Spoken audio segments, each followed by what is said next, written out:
Hi guys.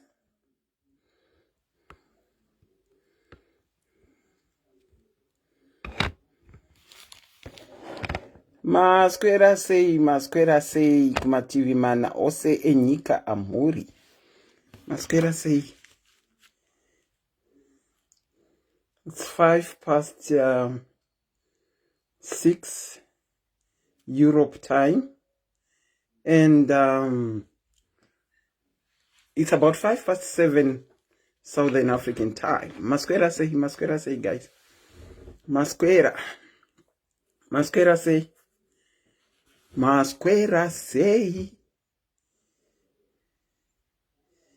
Maswera sei nasi Thursday evening. Thursday the 21st of October 2020. Yeah, tagai wako. Tag someone to tag someone to tag someone. Today is going to be a cool night. Nasa hapana zvekomosheni. Hapana zvakawanda. It's going to be very cool. Very cool. Maswera sei wedwe. Maswera sei. Muriko here uko. Ndokumbira thumbs up if you can see me. Thumbs up if you can see me. Ndokumbira thumbs up if you can see me. Kana kuti handis connected. I can see 100 something people at the moment. 2 minutes into the live, I can see almost 150 people. Tell someone that Auntie Selina is on live. Taga wako. Hii nasi mune makanditsamwira kana ari kumbonyora anything apa hapana kana kuti ndini. I can't see any comments.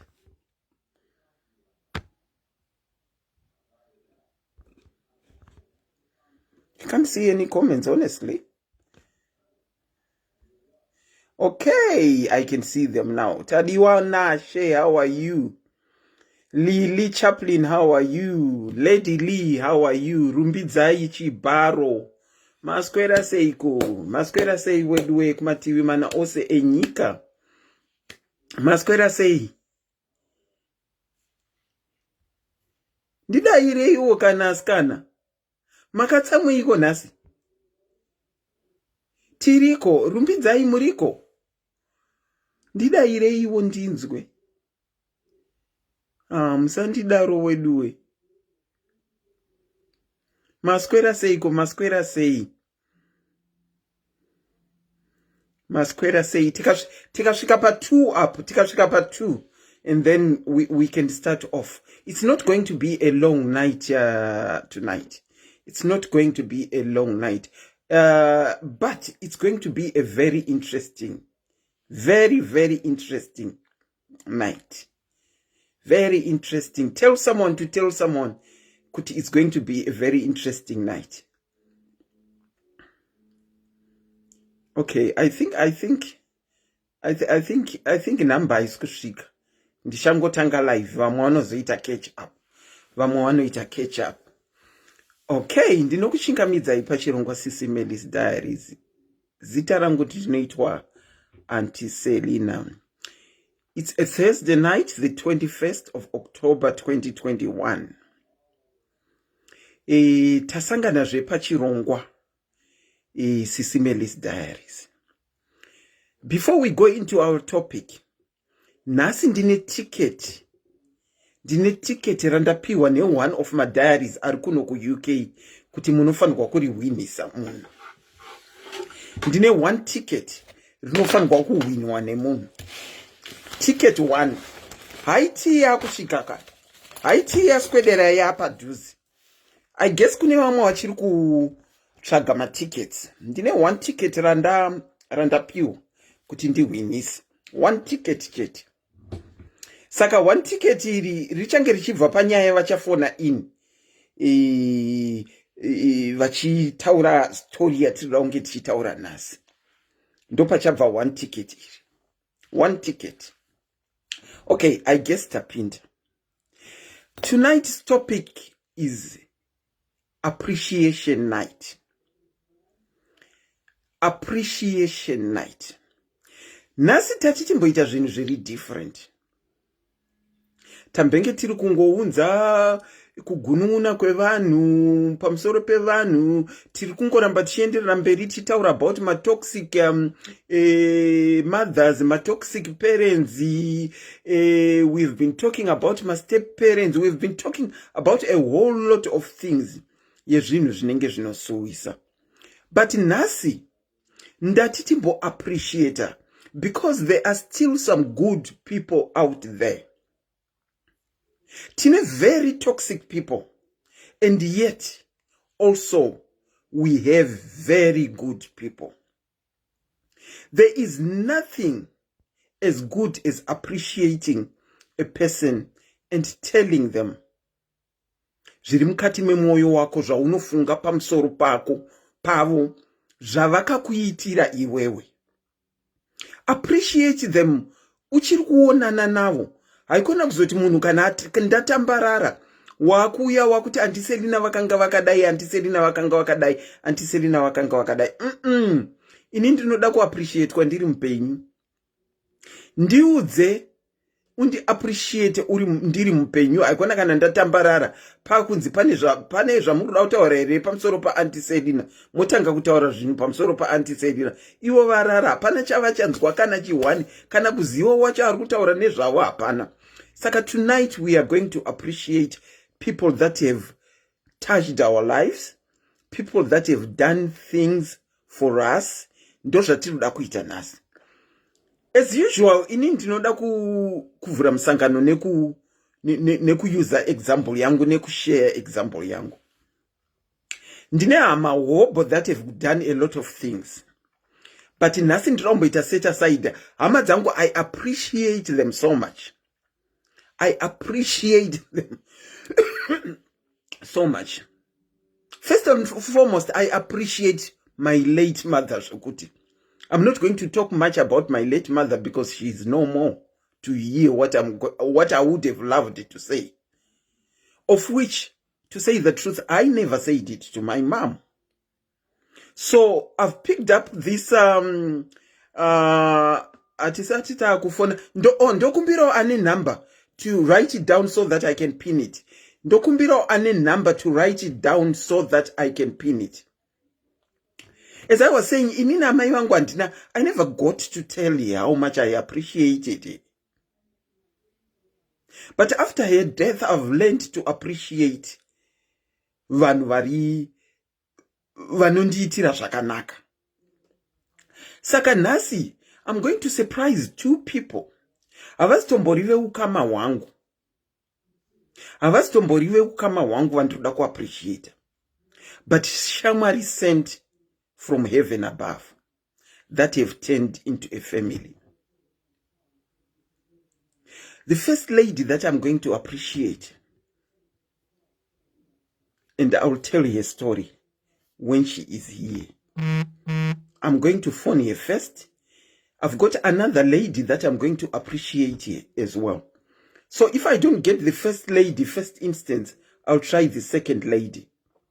Saka ku appreciate kwatishaita nasi ndekwekuti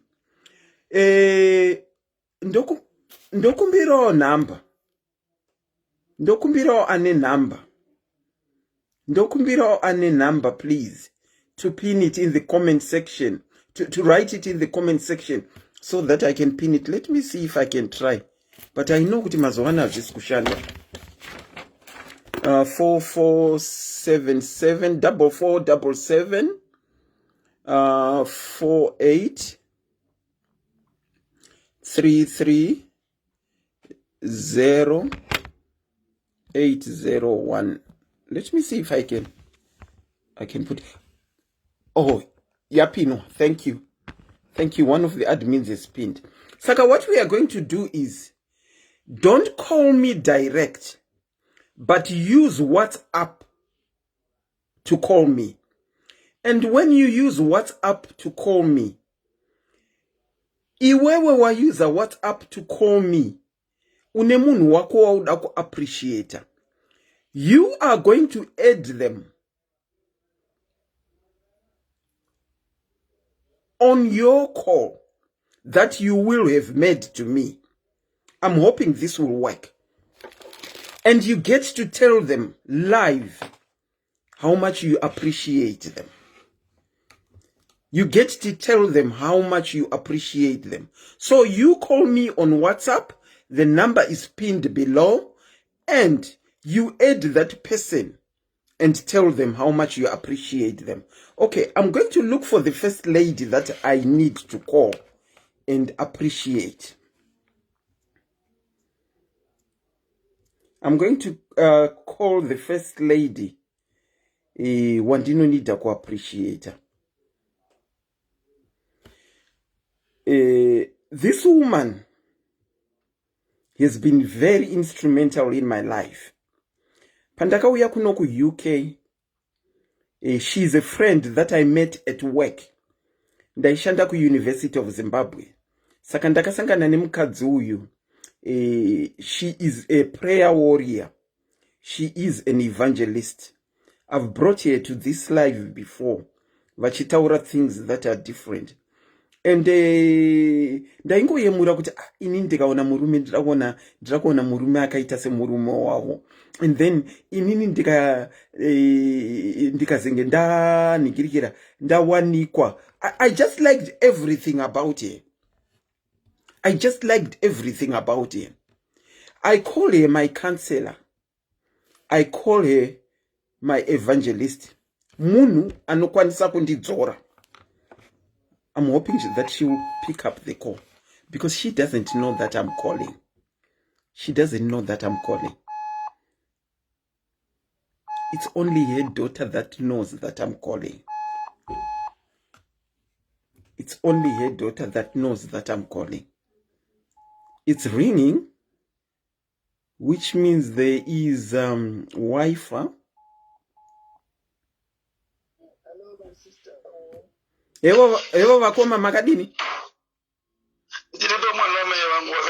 Tiripo kwakadi kumusha. Kumusha kunani stiri kwakanaka. Kwakanaka tinozvikudza. Vakoma, maishangwa. I am live on SIS MELLY's diaries. Hello? Ana matwinzi ngawambosuduruka kani? I am live on SIS MELLY's diaries. Yes. And why I have brought you to SIS MELLY's live is I've never said this to you. Yes. You have been very instrumental mukati meupenyu wangu. Yes. Ndakasiya mwana wangu ari kumagrade ndikamusiya mukati memaoko yenyu Prince. Yes. Akapedza up to grade 7. Akaenda ku form 1. Yes. Akaenda ku form 4. Yes. Ari mukati memaoko yenyu. That's true. Kurwara kwese kwakaita Prince aive mukati memaoko yenyu. That's true. Kutyoka kwakaita Gumbo ndimunokuziva ndimakamhanya aive mukati memaoko yenyu. That's very true. Ndinoziva kuti Prince newenyu kuda last born vakangoenzana saka maingogara muchiti mune matwinzi enyu last born. That's very true. Kuti ndinzi ndinemba vazhinji munoziva vakadyirwa mari vachivakirwa dzimba dzisipo. Aichokwadi ichocho.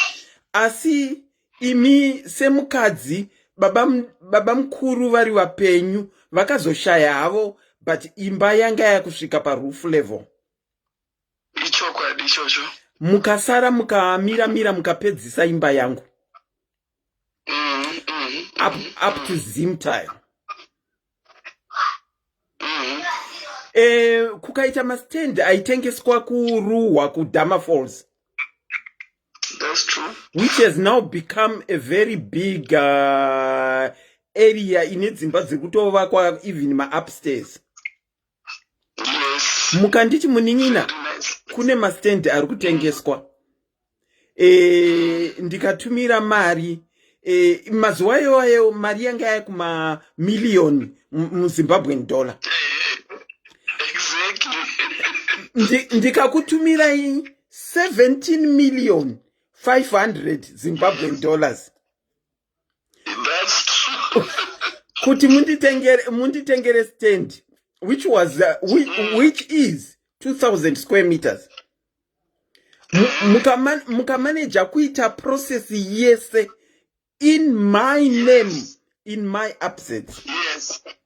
Yes. Pakafa Rebecca, I remember makanga amenoti muchikuzviziva here makanga matengesa mishini yenyu nema overlocking, and at that time indandisina mari yekutenga kana coffin yemukoma wangu.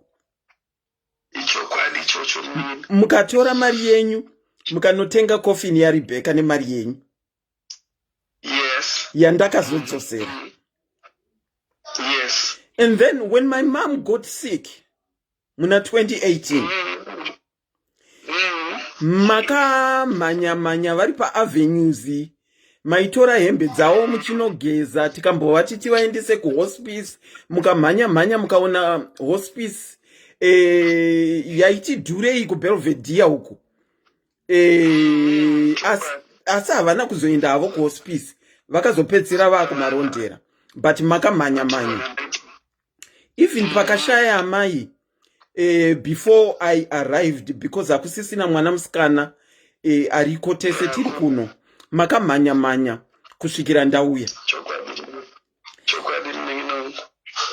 After having said all this, Nasi, I just want to appreciate you. Zvese zvandataura, I just want to say Vakoma, thank you so much. You're welcome, my sister. Thank you so much. You are my counselor. You are my evangelist.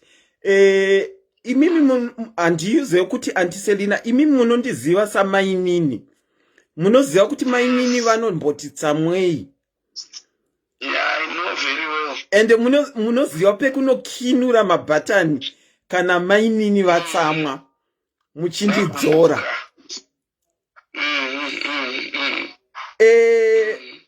Vangwerume baba vangu, kana tisi kunyatsokinurirana pane zvimwe zvinhu mukutaura, ndinoziva kuti vanouya kwamuri kuti endai munotaurira munin'ina wenyu.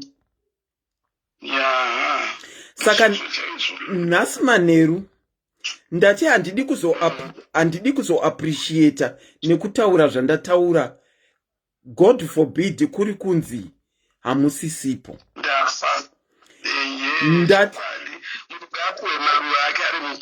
Ndo zvandati ndiite nhasi Vakoma, kuti from the bottom of my heart,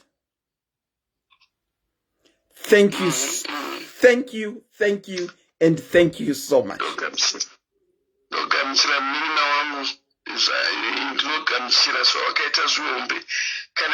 got a lot of things to say. I've got a lot.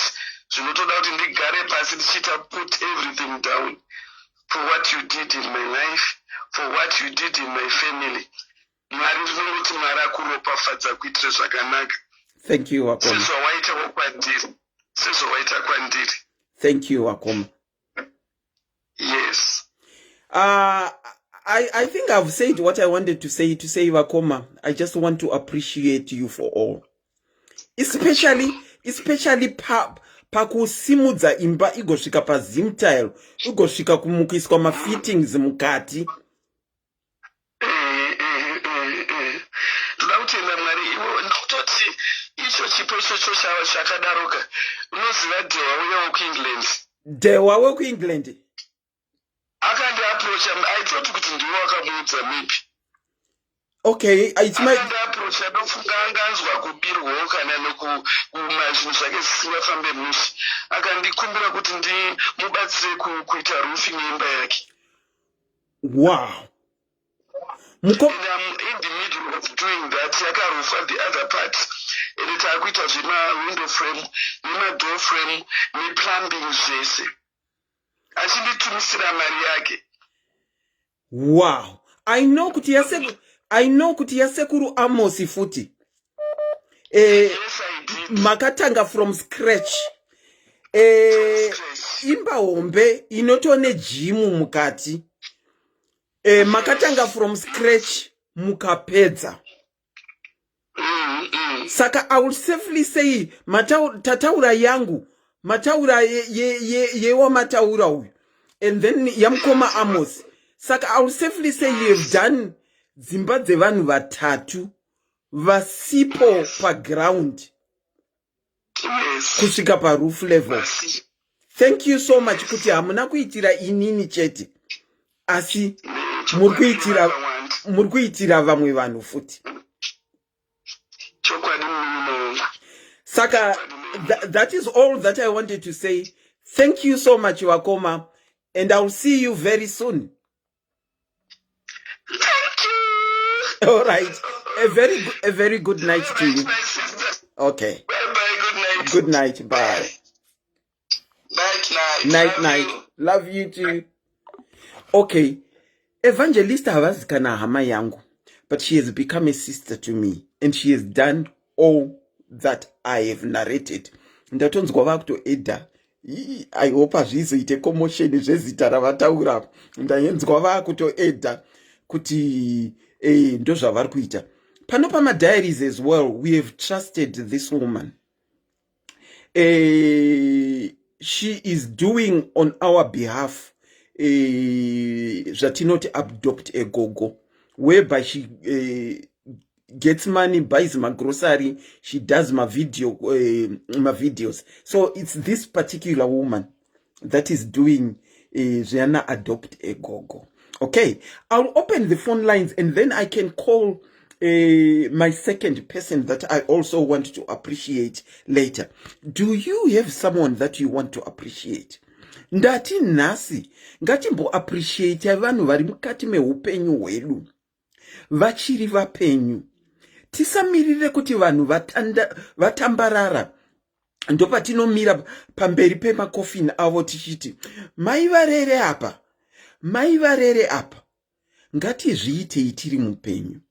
Even if you don't want to do it on this live or bring the person on live, you can call in and name the person that you want to appreciate. But kumu appreciate uchimuudza iwewe wamuedha pa WhatsApp call kwako kwakangonaka. Une munhu wauda ku appreciate here. Handisi wangu kuti number yaende pia.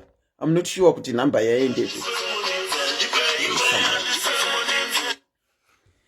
Tinokuchingamidzai pachirongo makadini? Hello, Sisi. Selena. I'm trying to add my sister here. You're trying to add your sister. Let's see if you can add your sister. Okay, Caller is trying to add your sister. Vada ku appreciate sister wavo.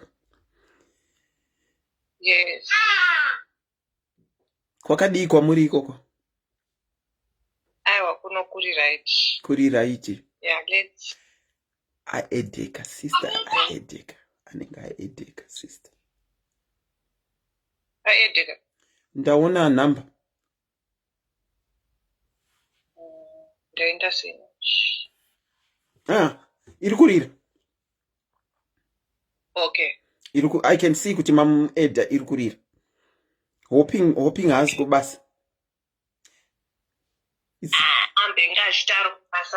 Just hoping that maybe I know Daira just a few minutes. I know Daira just a few minutes. I'm hoping. Let's be patient. We are trying to connect to the sister. But if we can't connect to her, what she can simply do is say kuti vada kuva appreciate her sister wake nei. But it would have been nice if the sister joined in the live. Asi vanenge vanzi vari kubasa. Vanenge vanzi vari kubasa. Okay, Let me quick. I think vari kubasa. I will try I will try again later. You Let want? me give others. Okay, you want to say it live. Okay, you can try again later. Thank you. Yeah, I will try again later. Thank you. She wants to say it live. And she wants to say it direct to her rather than listening to, let me return my call, rather than kuti azongonzwa. Sandy, how are you? Rather than kuti, let's be patient. It might be something that will take time. Ndinokuchingamidzai pachirongwa. Hewa makadiko askana. Tiri right zvangu muri sei ikoko? Aiwa tiri nani ameno kwamuri ikoko?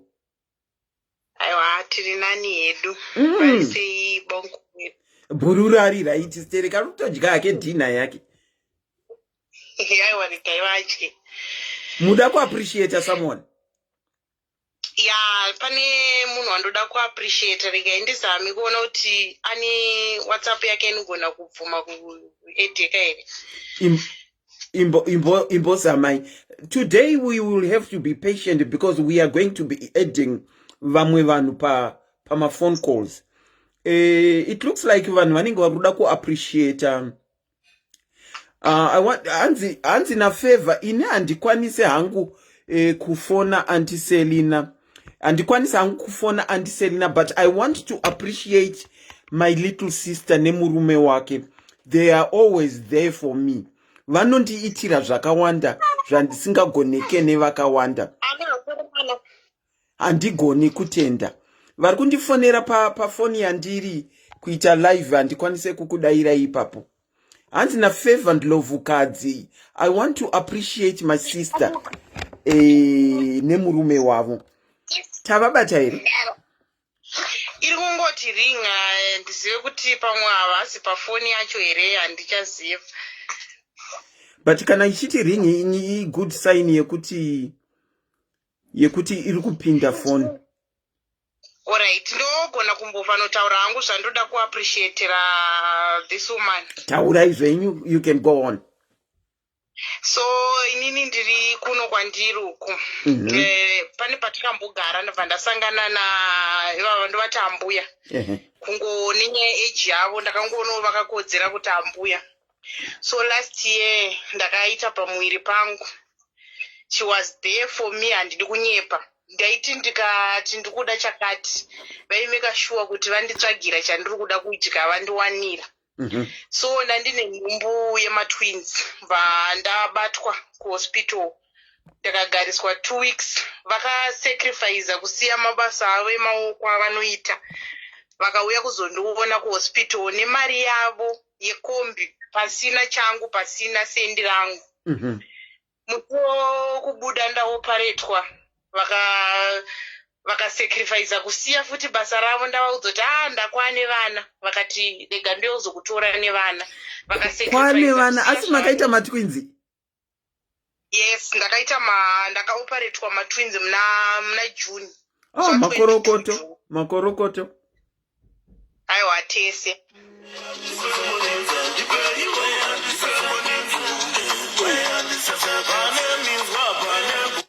Ndokumbira kuti kana paine munhu pafoni, sorry hold on caller. Ndokumbira kuti kana paine munhu pafoni tingombomupawo nguva yekuti ataure zvaada kuappreciate please. Nasi we need to be a bit patient. Hanzi network iri kunetsa. Guys, can you hear us? Can you hear us? Because pane musi watasara tichitaura nakolaka ndiye akatozondiudza kuti pane imwe foni pangu makafreeza Auntie Selina. Can you give me ndokumbira thumbs up if you can hear us? Sandra Mudzori says she wants to appreciate mai wavo vari kuvaitira ma-projects kumusha. Mama Mudzori, you are very much appreciated. Sorry caller, you can go on. Yeah, ndasununguka kudaro so mavisits ese kuno unoenda ku 3 days Good night my dear. Yakata ndizoti yakata ni. Let me try and call her back. It's appreciation night tonight. So what we are saying is, if you got someone that you want to appreciate, call me on WhatsApp. Ndokumbiro ane number andisire number ndipine. Andise oti ya dropa nei anti. Hello? Ndofunga watonyukola. Tinokuchingamidzai pachirongwa makadini?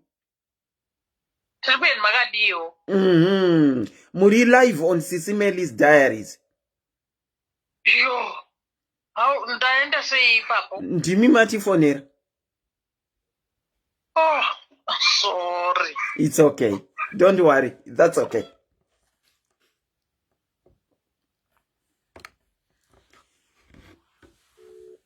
You can hear me. Thank you. Hello, sorry. Yango dona yega. Andizoti yakachika sei. Mire. Vanga vatide vazondifonera saka mire ndizame kuva edha vanogona kudaira apo. Okay. So vaienda neni every visit yandaienda zvinozvo vana zvavo vari kusvika 4 months mangwana. But every visit vanosarudza. Sorry? Hello? That every visit yangu kuclinic vanosarudza kundiperekedza. I remember last time pandakaenda vaifanira kunge vachishanda Thursday yo vakasarudza kusiya basa ravo vakati ndozodzoka ndoshanda masikati. Rega ndikuperekedze muende kuskero nevazukuru vangu. So ipapo pandine homework yekuti I need to do something for her. Kungova appreciate. Ndakasangana navo kunoko handivazive handidi but they've become like a mother kwandiri handigoni navo. In fact ndiri kuona number yavo ndo vafona back vafona direct kwandiri. Ndiri kuona number is the same number. Yavari kutoti ndasvika sei. Ine profile ine mukadzi akapfeka inenge sleeveless yeblue. A profile haisati yakubuda because kunoku ingoti ringing. Ndo number inopera na 39 ka. Vafona direct kuno. Saka ndivo vavo. Probably will I be able, if I call, will I be able to call her from here? I don't think so. But vanenge vatoita puzzled kuti ndiani ari kutaura. Vanenge vaita puzzled. Aiwa vasi mudiaries. So handigoni nawo ambuya vangu ndikangoita problem ndikavaudza vanondirayira saamai kana ndiri wrong vanongondiudza kuti pamuzukuru dai wadai. Saka ndinoda kuvaappreciate nhasi vachiri vapenyu kuti ambuya handidi nemi ndokudai zvakanyanyisa. Let me do it this way. Let me try it this way. My diaries, I said Nasi, you will have to be patient. Let me try it this way. I'm going to drop you. Ndofona inini. Okay. Pamuri mese muri tu. Ndione kuti vanopika here. Okay, I think we will have to do that. Vese vari to call them. Let's see.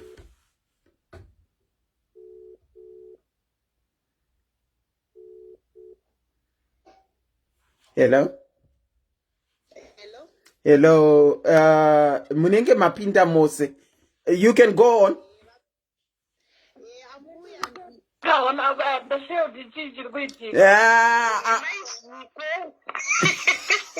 Sorry, Ambuya, for the confusion. And the second go my phone Sister Mary's daddy. Sorry. Ambuya ndini ndati mufonerwe. So panzi nhasi ti appreciate vanhu vanotiitira zvakanaka. Saka inini ndati ngendifoni ndi appreciate ambuya vangu. Ndichiri kufamba inini oro vachiri kufamba ambuya.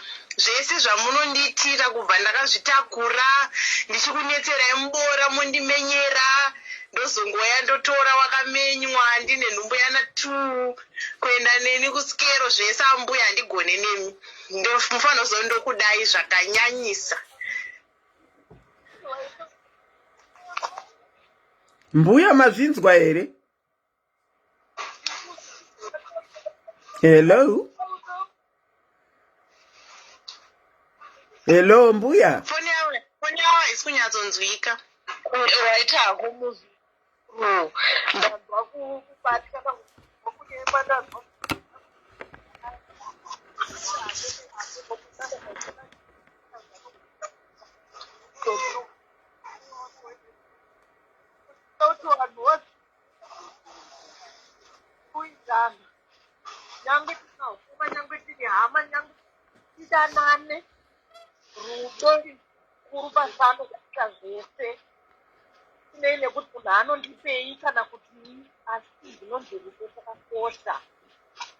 Sure. Yeah. Mbuya mugara muchindiudza kuti rudo rwakakosha ndozvamunogara muchingondiudza izvozvozvo. Hai.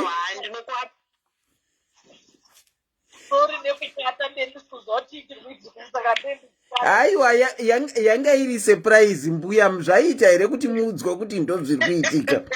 It was a surprise. Alright, waita kuti ndicheme. Asikana. Ndokuappreciate mbuya vana tu. Alright, waita hako wena. Mbuya tinokuappreciate inemi kuti munhu anzi ane matwins ari mukati menyika isiri yekwake. Zvinhu zvinotinetsei zvinoda vanhu vane mwoyo wakaita semi kuti vanoenda out of their way kunobatsirisa muzukuru wenyu. Saka mbuya, thank you so much. Neniyo ndinotenda, ndinoshuvira kuti vanhu wese wabatsirane, tibatsirane, tiitirane zvakanaka. Sure. Matendwa, have a very good night mbuya. Neniyo mwene usiku wakanaka maita basa. Tatenda. Bye. Auntie, thank you so much. Bye. Auntie, thank you so much and good night. Alright, Auntie Selina, maita basa. Alright.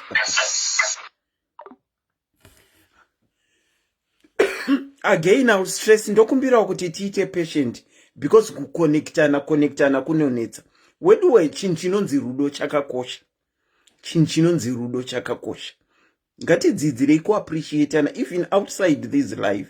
Kuappreciatana nevanhu vanenge vachitigonera mukati meupenyu hwedu.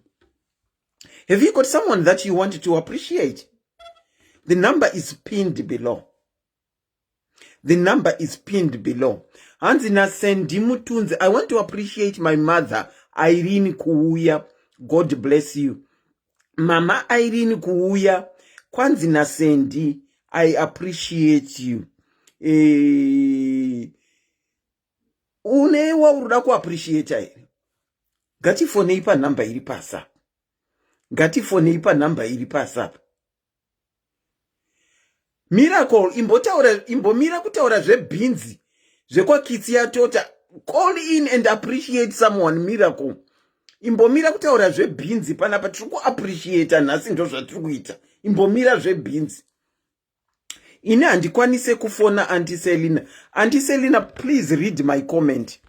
Ma comment anonditi netsei kuverenga aya. Mira ndiverenge comment yako. Where is the Auntie Selina, please read my comment aloud. My husband is listening. I want to appreciate him for standing by me for 12 years. Now we are blessed.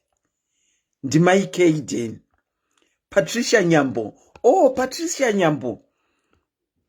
You want to appreciate your husband. Hanzi murume akateerera.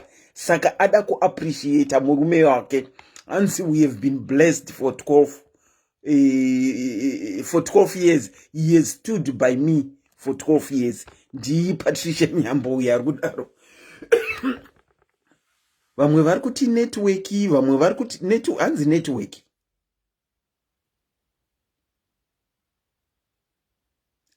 Muri kundinzwa here guys kana kuti network? Kana kuti totanga futi live? Can you hear me? Or I'm talking to myself? Tari Murozvi, hi. How are you, Tari? Do you want to call in and appreciate someone? The number is pinned below. As I said, tonight is going to be a short night. But also, we need to be patient if someone calls in. If someone calls in vachinidha kuconnecta wavo wavari kuda kuappreciata.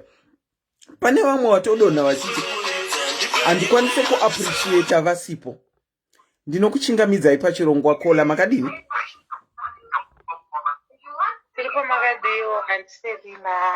Mafunga wakuappreciata someone. Vakomana pakaoma.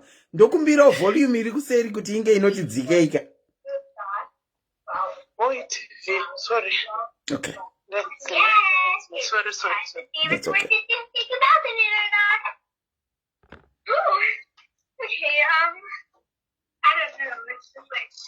Yeah, I too. Sorry. Okay, you can go on and appreciate. Okay, thank you, Heavy Dorcas. One of my sisters. She's trying to connect her sister. She's trying to connect her sister. So, Vapinda. Okay, it's ringing. Vapinda. Yes, Mari. Yes, Shamari yangu. Ndambotsa kubata Josi. Ndichibvunzana nedata irakati haana. Ndikabata vara ndichibvunzana nedata irakati haana. So you I know obviously on a Wi-Fi. So uchavamiririra we are live on Facebook. Okay. I just want to appreciate you guys. I'm saying these people appreciate zvakasimba. Go on. The floor is all yours. Okay, Maria, are you listening, ne? Yeah, I'm listening. Okay, all right. Okay, ndakauya kunyika yeSouth Africa. Ndichisiya mwana wangu aine 3 years and Selina. Okay. Right now, as I am speaking, he turned 17. Okay. And if I tell you, he has got the 3 mothers with him in Chinoi. Wow. Josi, Varaidzo, and Maria. Okay. Sometimes ndotombokanganwa kuti ndine mwana Selina. Kubva 3 years kusvika 17 years. Wow. Ndotombokanganwa because of these people vanoita kugamuchidzana uyu neuyu. Zvoti avatomboundiudze zvimwe zvezvinhu zvinenge zvida kuitika kunoko. So just imagine from 3 years until today akunyora form 4. Wow. Izvezvo handitomboziva kana kuti fees ye3rd term yakabva kupi.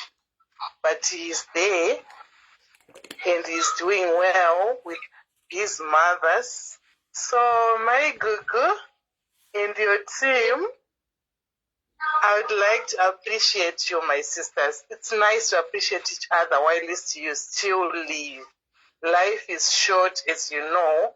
So I would love to appreciate you, and I love you, my sisters, though we have our ups and downs, but I know tinongopedzisira tave pari right. Ndinotenda nekundichengetera mwana wangu. Ndinotenda nekundichengetera mwana wedu, as you say kuti haazi mwana wako. Sure, Selina haazi mwana wangu. Because zvizhinji handitombozive kuti zvinofamba sei. Okay. Saka ndoda kungoti God bless you, my sisters. So kana une chekutaurawo munin'ina wangu wotaura. Kana usina then tobva tatapa hedu papai. Sisi Maria. Just want to say welcome, my sister. We are one. We are blood. Takura tichingodzidziswa kutana. And neti tinofarawo kana tichitoitira mwana wedu. Because we know that one day anotichengeta or anochengeta my cousins ake because of the love yatinenge that chikura takavabatanidza. You are so much welcome. Okay, I think network yekuZimbabwe inenge yatiza. Tiri kuvanzwa? Yeah, yatiza. Oh, is it? Chatiri kuvanzwa ini ndofunga. But reconnecting. Wo kwenyu. Auntie Maria muripo here? Yakuti reconnect. Yes. Varipo, you can go on, Auntie Maria. You can go on. Okay, I was saying thank you, my sister, on behalf of the 2 other sisters. We feel so much touched with your words. Sometimes tinenge tichiziva because iwewo futi uri munhu wekuti unotiitira zvakawanda zvakawandisa zvekuti even explain saka sometimes tinedzawo kuda kudzoserawo rudo rwaunotiratidza nezvaunotiitirawo tichiitirawo mwana wedu. Like I always say, he is not your son, he is ours. So thank you. You are so much welcome, my sister. Auntie Flo, thank you so much. Tinongokutendaiwo nesu Auntie Maria nebasa ramuri kubata. Usually vazhinji vari kuchema kana vasiya vana kumba uko. Saka nezvamuri kubata the two others. Tinoti kubva kuna SIS MELLY's diaries. Thank you as well. Thank you welcome. Much. Thank you, a very good night to both of you. Okay, thank you. Thank you. Good night to you too. Bye. Avanga vari kuappreciate my sisters avo. Vari kuchengeterwa mwana, vari kuti vakasiya mwana ari grade 3. And mwana wavo akatena 17. I think it was last week because I saw vakaisa pa Facebook. Kuti mwana wavo ari kutena 17. Saka from grade 3 up to 17 years vari kuchengeterwa mwana ne 3 sisters. Saka tinongoti thank you kuma sisters. Do you want to appreciate someone like the others have done? Uva appreciate uchiri vapenyu. Kana kuti even usingavafoneri kungo appreciate a life. Ndinokuchikamidzai pachirongwa SIS MELLY's diaries. Maswera sei? Makadiko Auntie Selina. Aiwa tiripo kwakadikwa muri ikoko. Utsvene hako. Nhasi tati timboti appreciate vanhu vanotigonera mukati meupenyu vachiri vapenyu. Tivaudze zvatinofila pamusoro pawo. Yeah. Tisazovaudze vatambarara vasisina chavanonzwa. Muda ku appreciate someone. Yeah, now appreciate a few people Okay, go on. Firstly, ndoda ku appreciate is obviously Sekuru who passed away 5 years ago. Okay. But firstly, I want to appreciate Sekuru Nagogo for looking after us all these years until Kunoko 2010. That's the first people I want to appreciate. I want to say thank you so much for everything. Okay. Ngoti Mwari ngavakomborere kuti especially gogo wangu vachiri vapenyu ngoti gogo vangu vakomborere naMwari vakurarame kusvika vaona vazukuru vevazukuru vese.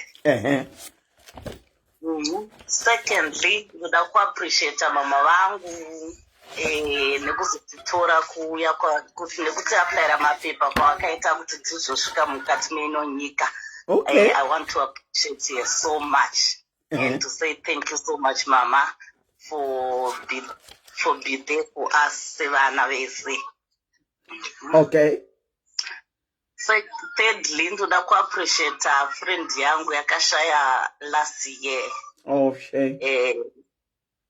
Anonzi ainzi Renia Hongwe. Ndoda ngova appreciate nezvese zvavaindibatsira mukati muupenyu hwangu zvakaoma zvakapfava zvese. I just appreciate it. Ndongoti ngazorore murugare. Oh. Yeah. Okay. And then thirdly, ndoda ngo appreciate hama dzese dzinondiziva dzese hama dzekwangoshi, especially hama dzekwamai vangu dzese dzekwangoshi ndoda ngo appreciate nerudo rwavaitipa pataimbovashanyirawo. Hama dzekwangoshi muri ku appreciate kwa madekwana neananasi. Anti vati vakuzivisei kuti she appreciates you so much. Ivo ndiwo vanoziva zvamunovaitira. Saka thank you so much auntie. Okay, my tabas. Mova neusiku hwakanaka. Nemiwo. Bye, good night. Ndaona number yaiswa madigits akawanda zveshuwa. The number to call is 44 77 48 33 0801. 44 77 48 330-801. That is the number to call. That is the number to call. Yanda ndakapinda ndaona after someone had written a comment kuti yaiswa madigits akawanda. Ine madigits akawanda. Saka if you want to call in and appreciate someone, vamwe vari kutaura zvekwatete Tilda, ndofunga kune nyaya inopisa uku. Vari kuda kumbodongorerako, you are free to do so. Nekuti ndaona mucomment section maakutaurika kuti zvekwatete Tilda. Anna Simbanda ari kuti thank you daughter. Ari kuti thank you daughter. Tinokuchingamidzai back pachirongwa. Ndokuchingamidzai back pachirongwa. I'm back now. I'm trying to add my sister. She was driving. Okay.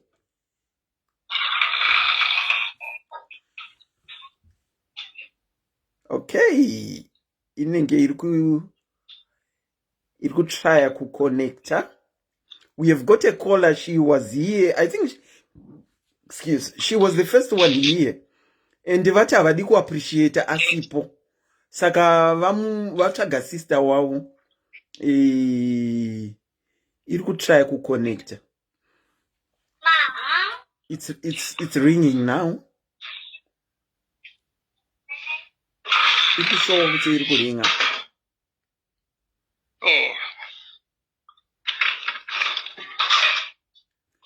I'm not sure if I will be able to, if it will register. But let me cut you off and see if I can call the number. Through, and then I'll call you back both one time. Let me try that. Okay, let me try yeah. Call both. The guy told me it's no pinta. I would like to appreciate DD Mamo for what. Hello? Hello? Hello. Yeah, sister, inenge chiri kuramba ichi connect. Okay. Yeah, sister, inenge iri kuramba ichi connect. Okay. Bear with us, please.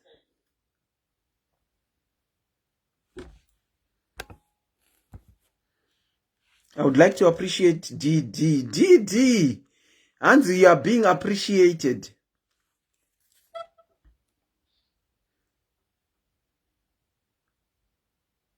Uri appreciate kwa nasi maposa. Ya sister iri kuramba kupinda. It's okay. Iri kuramba kupinda. Mungangoda kutaura yenyu wasipo. Mamurura kutaura varipo.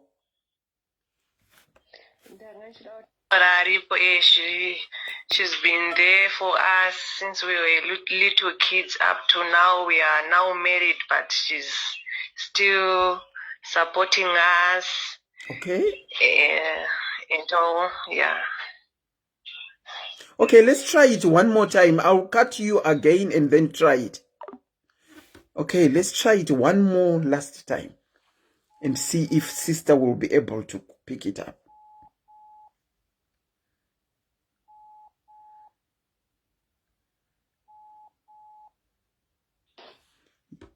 Yeah, imi mapinda ya sisi irungorira futi.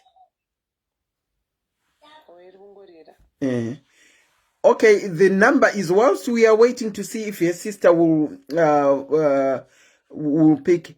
And the pin number, ndokumbira kuti mundinyorere ndiite pin the number.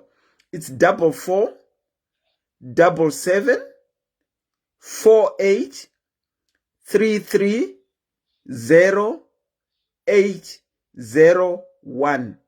It's 44 77 48 33 0801. That is the number you can call. Yarampa, I guess we have to give it up. Anzina Teresa Govo, I would like to appreciate Chipo Mataruse for being there for me, Mu Diaries. I don't know if she is on live. Chipo Mataruse uripo here palive. Hanzi uri mudiaries. Hanzi uri mudiaries. And you are being appreciated. Hanzi, Auntie Selina, is your number on app? Because it's asking me to invite you to WhatsApp. Yes, it's on WhatsApp. People are actually calling me on WhatsApp. Panenge pane zvinetswa zvenumber nasi.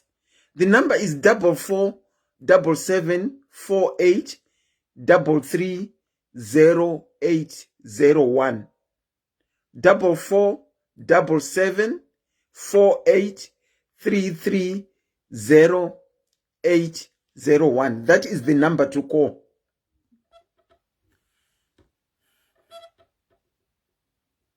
That is the number. I would like to appreciate my sister, Bridget Kainga Gumbanjera. I would like to appreciate my sisters, Yidhana Hazel, Nampomelelo, and Brenda.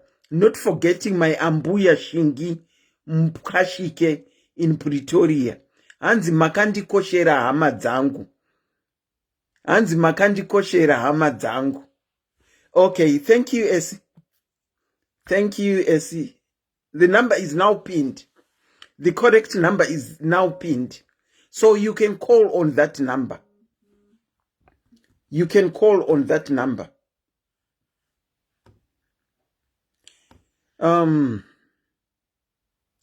Connect me with my brother. Can I please connect you with your brother? Let's do it this way. Let me call you so that you can connect with your brother.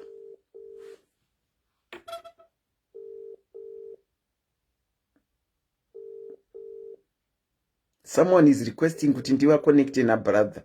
Saka ndikavafonera ivo. Kezuka Lily, thank you so much for the number. Havasi kudaira. Saka I cannot I can Febi. Auntie Febi kana muri mu live. Ndiri kutsaya kukufonera. If you call me on that number, then you can connect your brother. I was trying to call you, Auntie Febi. Auntie Febi, I was trying to call you.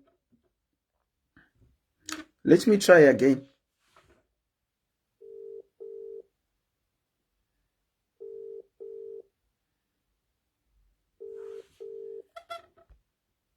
Probably it's my line. What decline? So I don't know what is happening. What decline awega? So ndiyo panenge pasina varuda ku appreciate. Saka I guess tonight is going to be one of the shortest nights because hapana varuda ku appreciate. The number has been pinned below. The number has been pinned below. Saka kana pasina varuda ku appreciate, we can dismiss very early tonight. We can have an early night tonight. The shortest live, 1 hour live. We can have an early night tonight. And dismiss. Nekuti vanhu vanenge vada ku appreciate mu comment section. I would like to appreciate Chipo Mataruse. Manje inini zvokuverenga ma comment. I would like to iyi ndamboiverenga. Hanzi namai P Mavis Kwashiwa. My mother vamamoyo. Itirwai nyasha na Jehovah. Basa ramunobata iguru pavana vangu. My daughter since she was 2 years. Up to now she's 20 years. Wow. Mama vamamoyo. Ndimi mai kwandiri nekuvana vangu. More life mom. Saka anti mai P Mavis Kwashira vari kutenda mai vavo vamamoyo kuti vanobasa tabasa guru. Hanzi vakachengeta mwana wa anti kubvira aine 2 years kusvikira ane ndikirikini ane 20 iko zvino. Anyone appreciating? I'm appreciating the anti modest muziringa chimbodza. Hanzi I'm appreciating baba namai Leo wamwandukwa vakandichengeta ndikakura. Auntie, hold on. Hanzi vakandichengeta ndikakura mumaoko avo kusvika ndaroorwa. Vakandibata zvakanaka mufunge semwana wavo. Ndovada vakandikoshera zvakanyanya. Mai Leo, muri kutendwa. Hanzi makandichengeta naModest. Mukandibata zvakanaka kusvikira aroorwa. Saka Mai Leo, thank you. Anti ndinokuchingamidzai pachirongwa makadini? Ndinofara Auntie Selena, imi munofara here makadini madiaries? Tiripo, ini hangu ndinofara. Ndinodavira kuti madiaries vakatarira vari kufarawo. Aiwa, ndinotenda. Ini ndoda kutendawo, ndine mwana wangu ndichatraya kumuedha panapa. Okay. Ndine mwana wangu mukurusa kwandiri zvakuti. Inini ndiri mwana wehanzvadzi yamai vake. But mabatiro akandiita ndichisvika munzvimbo yandiri. Ndinonzwa kumutya, and even up to now aswera asina kunditi mamuka sei mama, maswera sei mama. Dzimwe dzenguva ndotombokangana ndoti mwana uyu paanozoisa message, but munhu mukuru kwandiri atova over 50. Okay. But ndiri kuma-30. Okay. Ndinoda kumusurprise nokumutenda kuti ndinogara ndichizvifunga ndinozvidza even vanhu vekumba kumusha kuti mwana uyu handizoti ane mwoyo wakaita sei, ane rudo. Even panzvimbo yaanogara ndinotonzi gogo neeji yangu ndiri mudiki sastereki. Okay, mati muri mwana wehanzvadzi? Ndiri mai kwaari, mwana wehanzvadzi yamai vake. Okay. Okay, you can go on and try and connect here. Rega nditry kumuconnect. Otherwise mabasa ari sei asikana? Aiwa, mabasa ari right ameno kwenyu koko. Aiwa, tinotenda, tiri kungokwidza nekudzika. Anditi? Vanenge vaedheka. Iri kurira. Iri kurira, okay.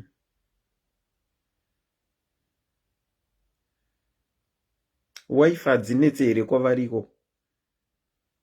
Inogona kumbonetsa. Hanzi nasibongile madau, I would like to appreciate Auntie Selena. I was going through hard times and stress, but you cancelled me. Oh, thank you, Sibongile. Thank you so much for that. Thank you, Sibongile Madau. Thank you. Yeah, inenge iri kuramba ichirira. Ndichazozama futi kuramba ndichimutrya. Let me do it this way. I'll cut you off and then I'll try both of you from the side. Okay, all right. Okay. I would like to appreciate SIS MELLY Nema live. Tinodzidza zvakawanda uye takabva. Let me try and call them both. Uyo ndi Joyce Omakuyana ari kuappreciate SIS MELLY Nema live. Kwai hanzi tiri kudzidza zvakawanda stereki. Nema live ari kuitika. Iri kutry kuconnect. Hello, iri kutry kuconnect. Okay. Pamwe havana kuisa kuWhatsApp. Maybe. Dzenyu munombodzita muchidzima data kaimi. But kana ichiti ringing inenge ichisvika. Iri kuti ringing. Connect, then calling.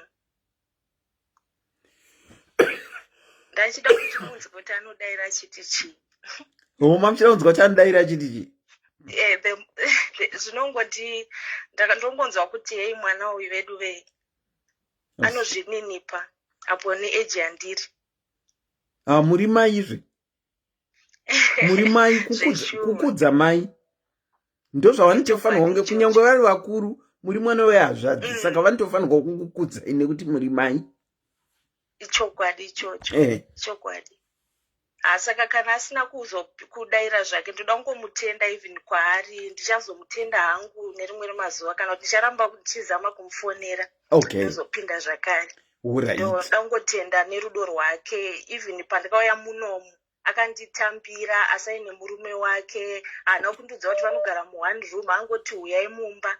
ndatosvikawo pandikasvika pabhasitopu achinditambira akati handina kuda kuudza kuti ndinogara nemunhu muchagara nemukwasha muwandroop tichitsvaga basa but ndakaona rudo rukuru tikagara tese ndikazowana basa after 1 month but akandibata up to now anondibata zvakanaka. Ndikasvika vanhu paanogara vanototi gogo vauya anondimhanyira okugara pasi ogondimhoresa makadiva mamoyo.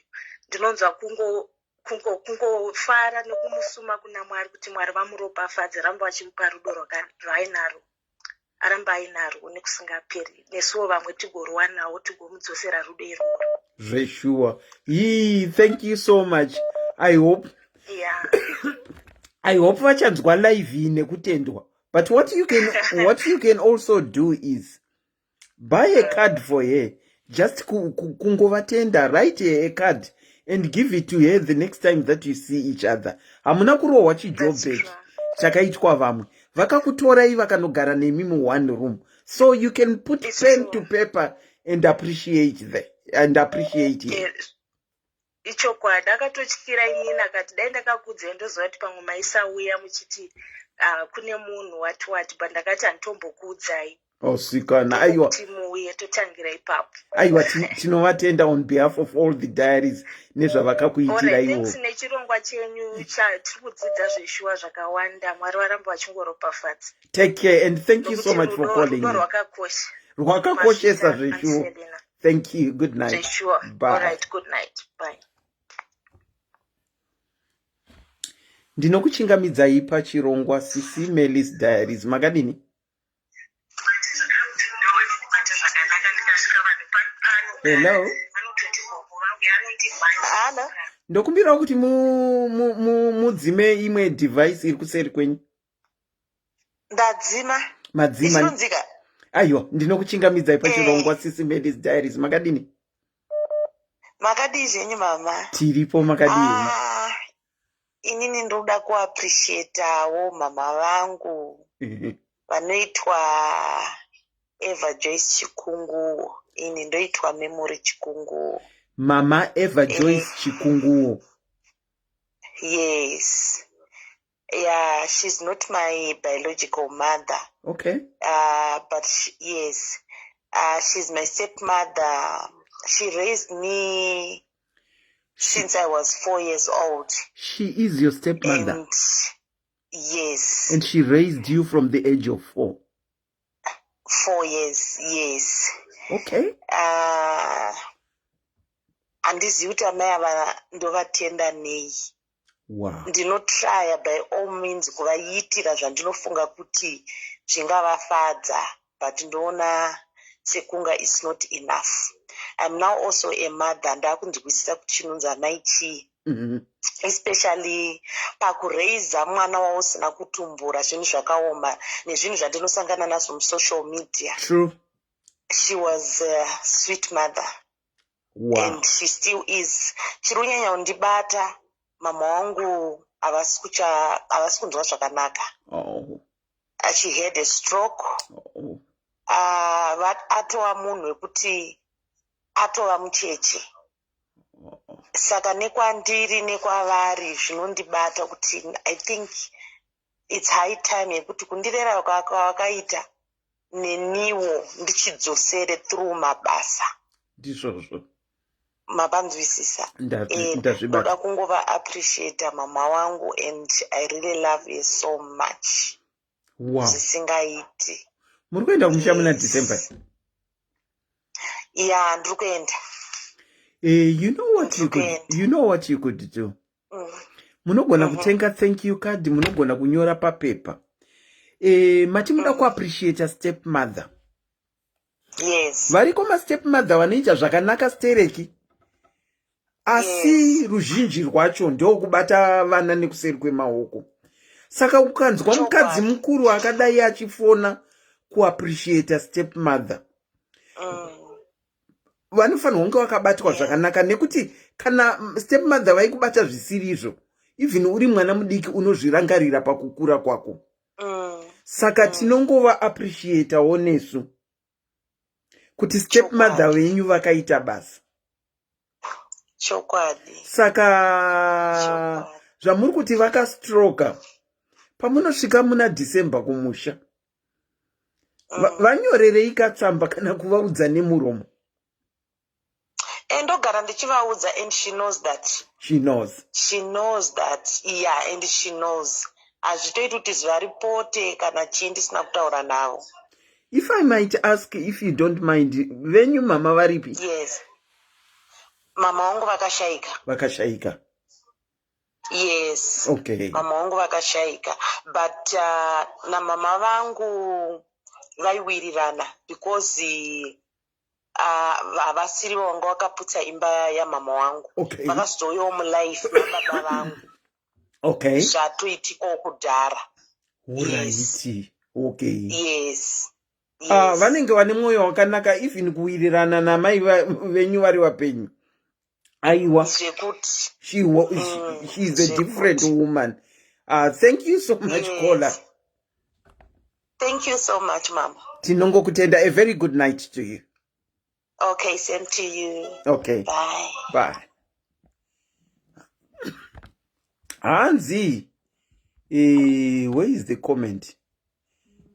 There is a comment that I want to read here. Yandaona. Hanzi na SIS MELLY, I want to appreciate all the diaries. I mean true diaries who make this page and who are also fighting Wondoma Street. Hold on, caller. Wondoma Street ndisipo. Andina hangu mashoko yabva yatiza futi manje so. Zvino ndinoiwana kupi papa. Anyway, ndinokuchingamidzai pachirongwa SIS MELLY's diaries. Makadini? Tiripo makadini zvenyu kwamuri ikoko? Aiwa, ndinofara, muri sei? Tiripo, tiri kuita program yekuappreciate vanhu vachiri vapenyu.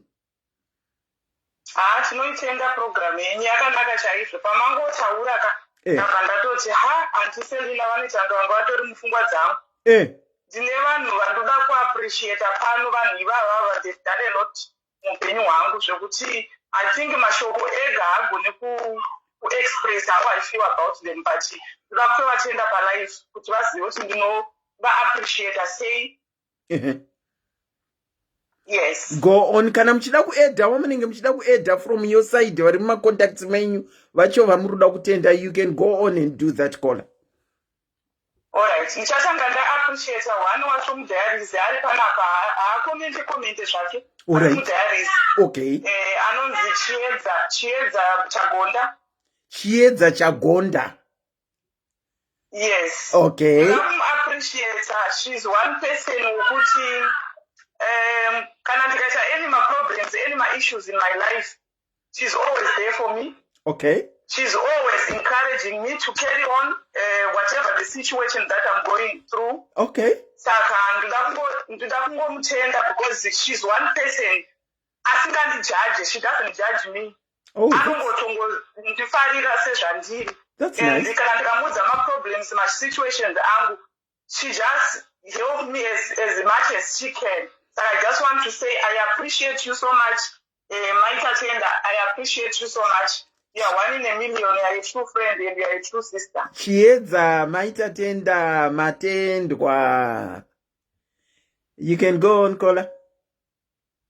And then the other person I want to appreciate, she's my friend. Let me see if I can add her, if she can answer. Let's hope she can answer so that she can hear it first the end. Kubva kwamuri mimi wemene. Yes, but I'm not going to mention her name for... No problem. No problem. Obvious reasons, because of the nature of her job. No problem at all. So...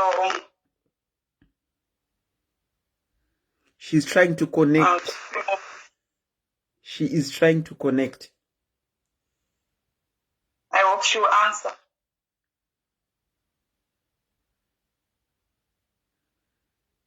Hoping I've to shift. I hope not. I can see it's ringing.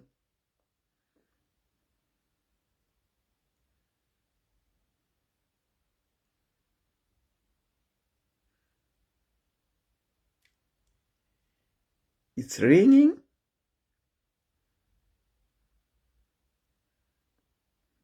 kwenyu side iri kurira.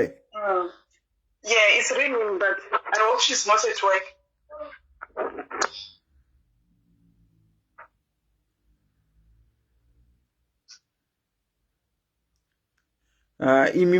She's not answering. Yeah, maybe she's at work. Yeah, maybe she's at work. But anyway, I'll just mention only her name. I'm sure she knows my voice and she will know me. Okay. All right. That's okay. You can. Yes, I want to appreciate my friend. She's more like my sister. She's my Sawira. She's my sister. She's my friend. She's a true friend indeed.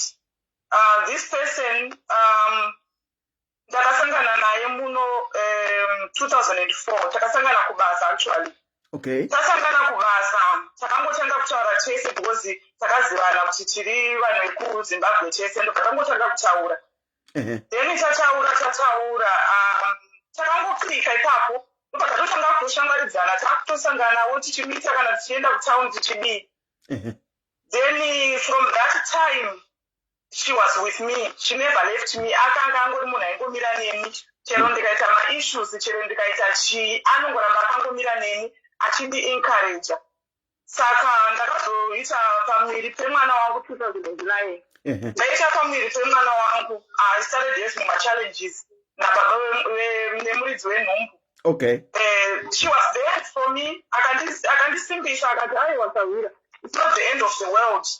Ipapa ndopatotangira life yako, ndopauchatotanga kukura. Saka just accept it and move on.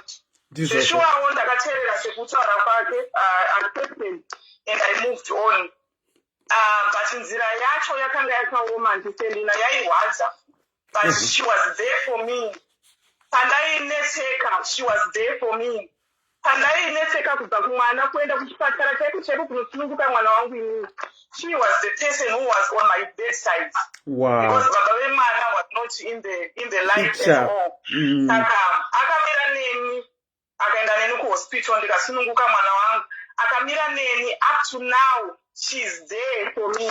Saka she's one person that I want to appreciate and I want to thank God for because when I came to this country, ndakauya une vanhu vandakauya navo vandaichengeta vana, but I didn't know I was going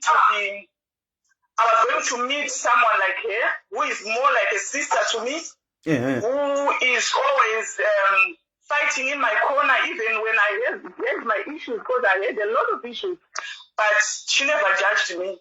Wow. She just accepted the person I was, and I just want to say to you thank you because I want to say thank you for all that she has done for me, and I don't have a lot to say. Okay. I don't say much, but I just want to say thank you to her. She means a lot in my life. She means a lot in my children's life. Wow. My kids call the auntie. Oh. I'm not just laughing the auntie. Wow. And I just want to appreciate her. I want to appreciate her. So I don't believe I can appreciate someone. I mupenyu ndizvozvo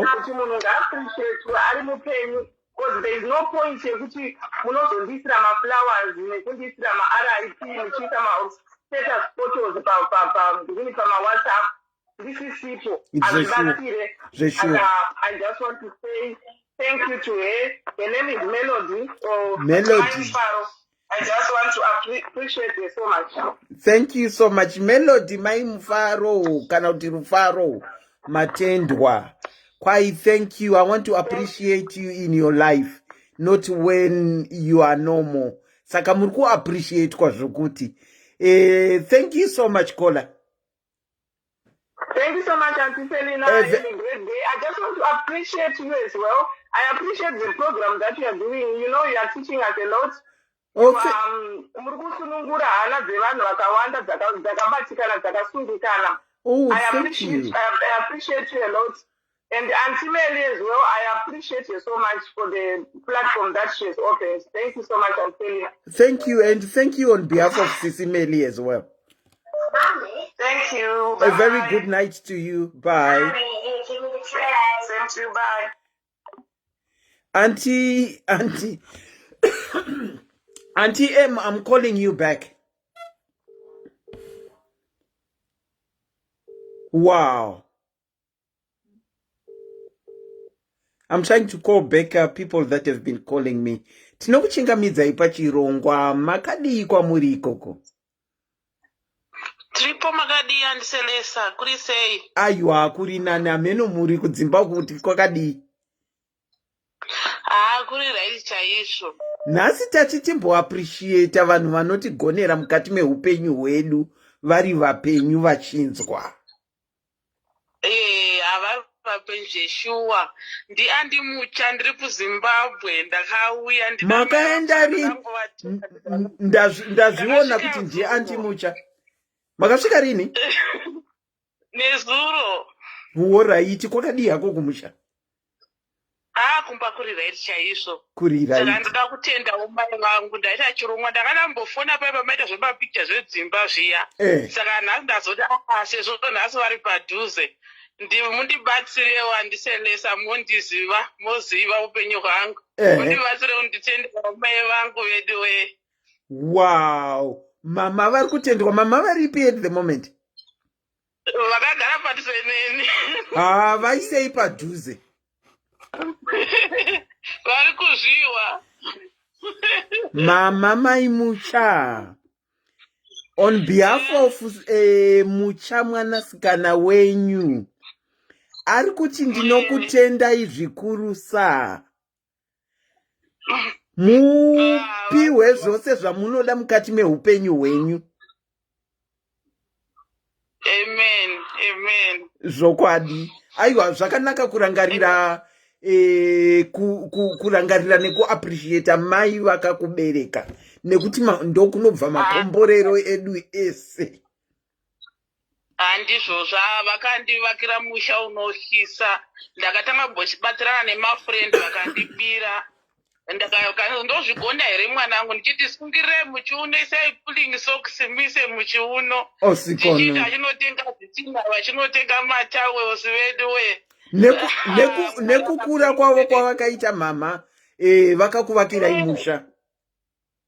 Vanga varamba ita handizvigoniri but vakaita ndangoti ndingofona hangu pachirongwa. Aiwa. Vabatsire kutenda. Tinotenda ndakazama chero mabhegi akazara. But izvo zvamataura zvikudzwe. Ndazvikudzwe zveshuwa tinongovatenda mama nebasa ravakabata. Thanks, Andy. Thank you so much. Take care. Enjoy Zimbabwe. Bring us everything about Zimbabwe back. All right, Auntie Mucha. I'll ndokubata exeri. All right. Take care. Enjoy. Zvavo vamwe vari kumusha wedu we. Let me try and return my calls. Zvavo vamwe vari kumusha. Febi mucha ari kutendawo mai vake. Anti ndinokuchingamidzai pachirongwa makadini? Tiri kwedu makadiwa andiselena. Kwakadii kwamuri ikoko? Tiripo zvedu kuri nani zvako. Inini ndoda kungoappreciate. Ndofunga mune foni yechitu iri kuita feedback.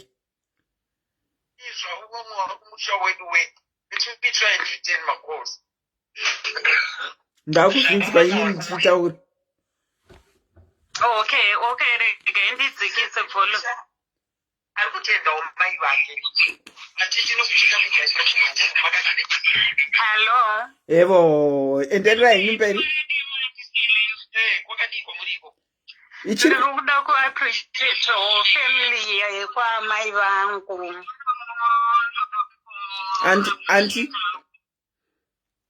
Auntie. Device ichiri on. Okay.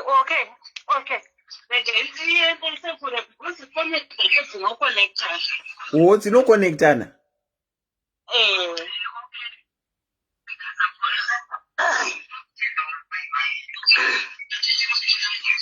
Ndoda kuappreciate family yekwamai vangu.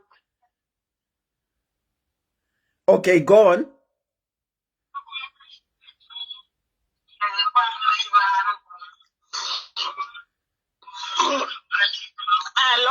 Hello.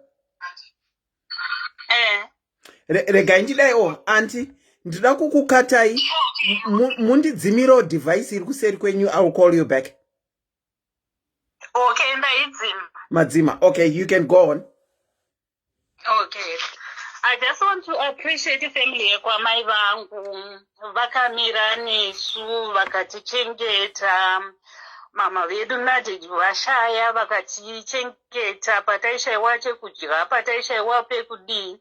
Ndida kuappreciate ona sekuru vangu, mwana wanzodzi amai vangu, sekuru mufudzi. Handikwanisa hangu kuvakonekta panapa, but ndoda kunguva appreciate pane zvavakaita mukati meupenyu hwangu. Nhasi kuti ndinzi ini pandiri panapa nevana vangu, it's just because of my uncle. Okay. Ndisisodo kuappreciatewo nemurungu wangu wandoshandira kuno kwandiri kunyika kwandiri. Okay. Ndoda kumuappreciate kuti akamira neni through thick and thin. Zvakaoma zvichirwadza. Vakamira neni kuti ndinzi ine zvandiri zvinezvi. Vakamira neni. And then ndozodawo kuappreciate pandakamuva ndichiuya pano pandiri panapa. Pane munhu wandakasangana naye ari mozake mudiarism. I think akatoteerera ipapapa. Ndichangotaura zita ravo chete, but sinema handitaure, vanonzi handipre. Ndinoda kungoti vanonzi handi nezvamunoita nditete vevana vangu. Okay. Vanondiitira sometimes inini handizvikwanise, saka ndoda kungovatenda kuti itirwe zvakanaka kwamuri ikoko. Iye zvino hatiagari padhuze nepadhuze, but ndoda kungova appreciate kuti she do a lot in my life. Pandinochema, pandinorwadziwa, she always there. Anenge varipo vachingondinyaradza. Sometimes ndinombogumbuka, but she always there to comfort me. Okay. Ndichizotendawo neDiaries yaSIS MELLY.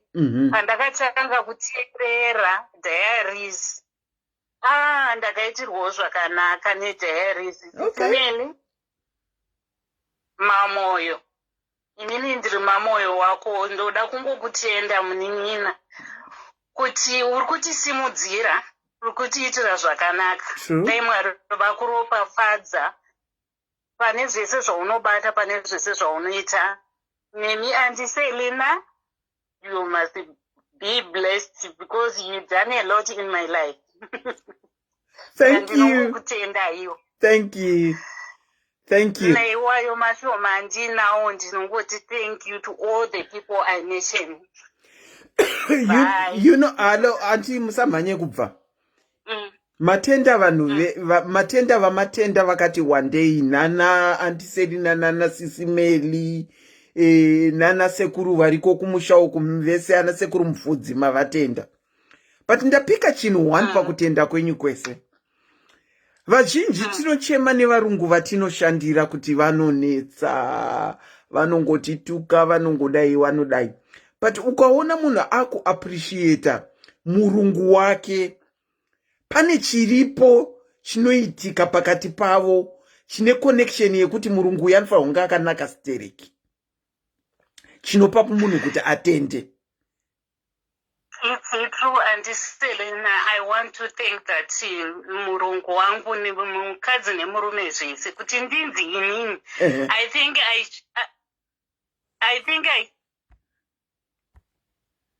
I showed you. Hello? Hello? Sorry. Yanga ikuita ichikata enderera henyu mberi. I think I showed you something chandakambokushowa is those people vakamira mukati meupenyu hwangu. Chivepo chine ichocho. True. I've seen what I know what you're talking about.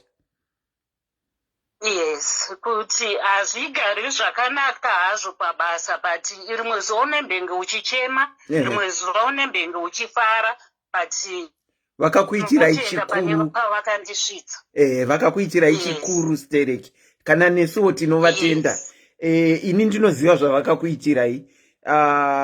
Chakanaka ngachitendwe. Amen. I appreciate. Sometimes I cry by myself to say if I wasn't find these people in my life. In my life it was miserable. Yeah. Sure. Ndinongovatenda nekuti ndakasangana navo. Hatina hedu zvakawanda, hatina zvinoshamisira, havana zvinoshamisira, but nezvishoma zvavainazvo izvozvo. Vakakurangarira iwo. Yes. Thank you. Thank you so much, Auntie, for sharing. Okay, bye. Thank you. Bye. Bye. Let me see if there is another caller. Yeah, I think there is.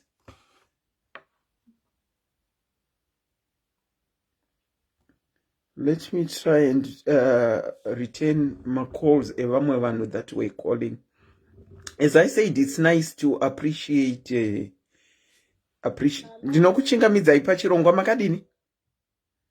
Tiripo makadiwo. Kwakadiko muri ikoko? Aiwa kurira ichi chaizvo. Nhasi mafunga kuappreciate aniko? Inini ndinoda kuti baba mukuru vangu, murume wasisi vangu vaitirwe zvakanaka. Okay. Yeah. Ndoda kuva appreciate vese nasisi vangu, asi kunyanya baba mukuru, murume wasisi vangu, baba mukuru. Okay. Ndakasiiwa nemurume ndine mwana mucheche pano. Sisi vangu vakandipa idea yekutanga kuenda kucollege. Ndikaenda kucollege mwana ari mucheche. Okay. Ndikapasa college. Ndakagara pamba kwe1 year. Ndichifunga kuti handina kupa mwana wangu mucheche time. Saka ndigare zvangu pamba. Asi rimwe zuva bamukuru vangu ava vakauya pano. Vakati mainini makaita zvakanaka kucollege. Zvatatisingafungire kuti muchaita. Tiri kuziva kuti single mom mungatadza kuendera mberi nechikoro nekuda kwemwana. Yes. Nekuti child muno sisi meri munoziva kunetsa kwainoita. True. Ndakati nini zvechokwadi bamukuru. Ndakapasa zvamakaona kucollege. Vati kuti ndiende kuuniversity ndofunga muri kuona kuti I remember wakanga uri musi weThursday pavakauya kuri kumasikati vachitaura izvozvo. Okay. UCAS yakanga yakutovhara ma-applications iri next Monday yacho. Okay. Vakati ivo, we've been discussing about this issue nemukoma wenyu. Madi kuti mwana tachengeta. Matsvaga nzvimbo yekuuniversity. Kati laba mukuru munonyepa imi. Muri kurevesei zvikanzi zvechokwadi mainini. Kana muchida henyu kuenda mberi nechikoro, tipei mwana tichengete muende. Bamukuru vachisumuka kuenda. Ndakagara pakombiyuta kutanga kuita application kuUCAS. Yenzvimbo yenursing. Okay. Andisanena kuna mwana wakakomborerwa patano. Zvokwadi. Ndakawana nzvimbo, Mwari vakadibatsira ndikatowana nzvimbo. Ndikatoenda kuuniversity. Ndiri kurangarira vamwe vakadzi vatanga tichidzidza navo. Aifonerwa nechikoro kuti mwana arwara, mwana abuda mututu. Ogobuda muklasi achishaya kuti oita sei pakati peleseni. Ogotemile wakakomborerwa zvako une vanokuchengetera mwana. Munoziva child care inonetsa zvakaita sei munyika muno. Zvokuti ndakaenda kuchikoro ndanga ndisingambofungi kuti ndine mwana. Wow. Bamukuru vangu vaiita maschool run amunongoziva emunai. Vaita zvese. Wow. Mwana kana akarwara ndaizongonzwa yafoni call ndatodzoka ndisina chinondidisturba. Ndatodzoka kuti mwana azopisa miri tadedzwa kuchikoro tikanotora mwana tazoenda naye kuhospital anzi zvakati aiwa zviri right. handina kumbowana chekuti ndakadistebwa kana kuenda kumaplacement ndaingodza kuti mwana ane vabereki vake. Wow. Ndakumata kuti Mwari vandibatsire ndisawane chikonzero chekuti ndifoire. Baba mukuru vangu nhasi Michael Manyangadze, ndinoda kukutenda nekusingapera. Handizive kuti ndotaura ndichiti chii, asi Mwari vangu kuitira zvakanaka. Handitelina kutaura kwakudai so. I'm now a registered nurse. Well done. Well done. Through mukuru vangu, I'm just qualified. Dai vasiri ivo vakaramba vakanditarisa zvichokwadi hapana chandagona kuita nemwana. True, true. Asi nhasi because of ivo vakauya handina kunovakumbireni, vakauya pano vega. Vakati munitipei mwana. Ande mwana achiratidza kuti anochengetwa. Wow. Sisi vangu vachitengera hembe zvokuti kana ukaona mwana akapfeka kana vakakutumira foto unonyatsoti ya. Ini handitogona kumuchengeta sekuchengetwa kwaanga achiitwa nasisi vangu. Ndazomutora zvangu kuti ndapedza chikoro munongoziva semunhu anenge achida kugara nemwana wake. But ndinoona kuti ina handigoni kumuchengeta sezvavaita ivo. Wow. Vachimuitira zvese zvaanoda chero iye munoziva muva mwana mudiki. Ndiye anonyatsotaura zviri mumwoyo make. Anonyatsotaura kuti ndinokungura ndiri kuna mai guru vangu nabamukuru vangu. Imi mamunditire zvinovainditira izvo. Okay. Bamukuru Michael Manyangadze handikwanise kuvafonera izvozvi nekuti munhu wapasta vari kuita zvechechi. Ndingavadisturb, asi pano pane hama dzavo dzandatoona pano dziri pano. Ndoziva kuti zviri kusvika chete kwavari. Mwari avaitire zvakanaka. Mwari avakomborere, ndivasaitire inini ndega. Zvavainesangana ravo rechechi ngavabatsirwa wese. Vanongombe vachisundwa naMwari wavo kuti chira zvakanaka. Ngavangoita. Ndakarwara muCovid, chisima Covid nesika. Ndakarwara muCovid muya. Tsitsi vangu vakuti don't worry my minute. Imi mende kumaplacement mwana tinaye kuno. Ndaigomera ndichirwara. But handina kumbobvira ndakafunga mwana nekuti ndaiziva kuti mwana ane vanhu. Ari safe. Ane vanhu vake, ane vabereki vake. I'm very proud of you, my bamukuru. Dai makanga musiri imi makauya kuzotora mwana, dai ndisiri pandiri nhasi. Wow. Chero dai sisi vangu vakaita kuti vatore mwana vamuchengetese mwana womunin'ina wavo, ivo vasingade hazvaiitika. Zvokwadi. But ndoda kungotenda Mwari nemwoyo wavo baba mukuru vangu Michael Manyangadze nhasi. Wow. Pastor Manyangadze namama Manyangadze. Muri kutendwa nekuti makabasa basa guru. Mwana ndiye wandiri kuona here papicture. Ndiye musikana wacho aripo pafoto yedu. Oh, such a beautiful girl. Such a beautiful girl. Ndiwo vakamukudza kubva kureception yezvino ndazomutora kuita yetu. Wow. Aiwa ngazvikudzwe. Tinongovatenda. Pastor Manyangadze namama Manyangadze. Thank you so much. Nebasa ramakabata. Muri kutendwa. Thank you so much, Kola, for appreciating Pastor Manyangadze. Aiwa tinotenda. Tinotenda. Have a very good night and take care. And you too. Bye. All right. Bye. I think I've returned all the calls that need to be returned. Let me see if this one... Let me try and call back this number. I don't remember phoning it. Amai nini mutengere baba mukuru sutu na amai guru costume, please. Hanzi mutengere Pastor Manyangadze sutu ne costume ya amai guru. Iri kubva kuZimbabwe iyi aiwa iri ngoti calling ainigirikire. Okay, let me try and see if I can call my second caller that I want to appreciate tonight.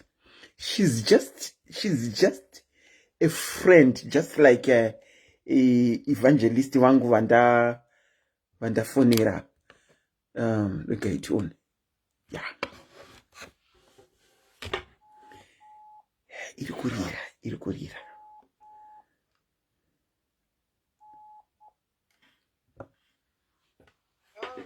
Professor Sisi Chataika Makadi. Hi, Selina, how are you? I'm okay. Selina, Imimi mungagoti Auntie Selina here. Tongotoka Auntie Selina nayo dwe. Ndakatoudzwa napoti zvikanzi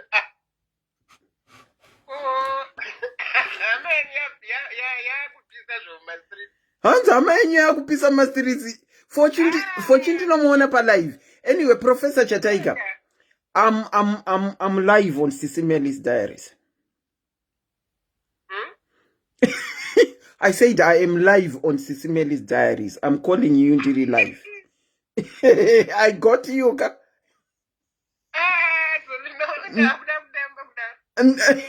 No, I'm calling you on SIS MELLY's diaries to say the truth.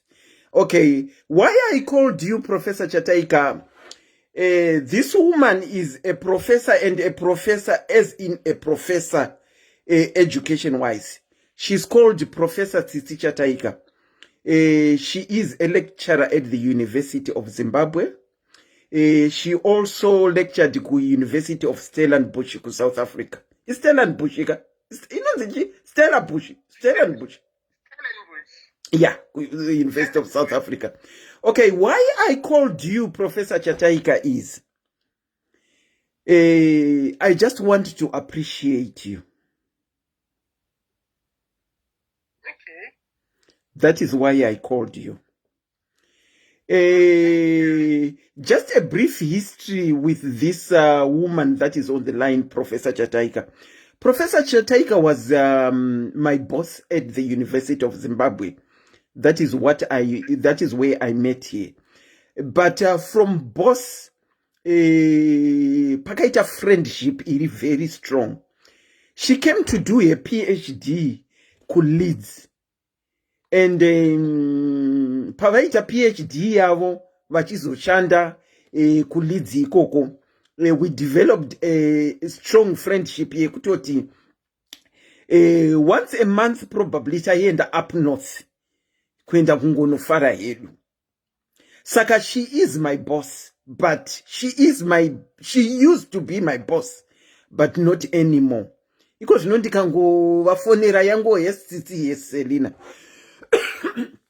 What I want to appreciate about this woman is pavakadzokera ku Zimbabwe. Uye pavakange vari ku Zimbabwe vasati vauya kuno. When my sister passed away, she is also including the first lady Wandakola Maishangwa.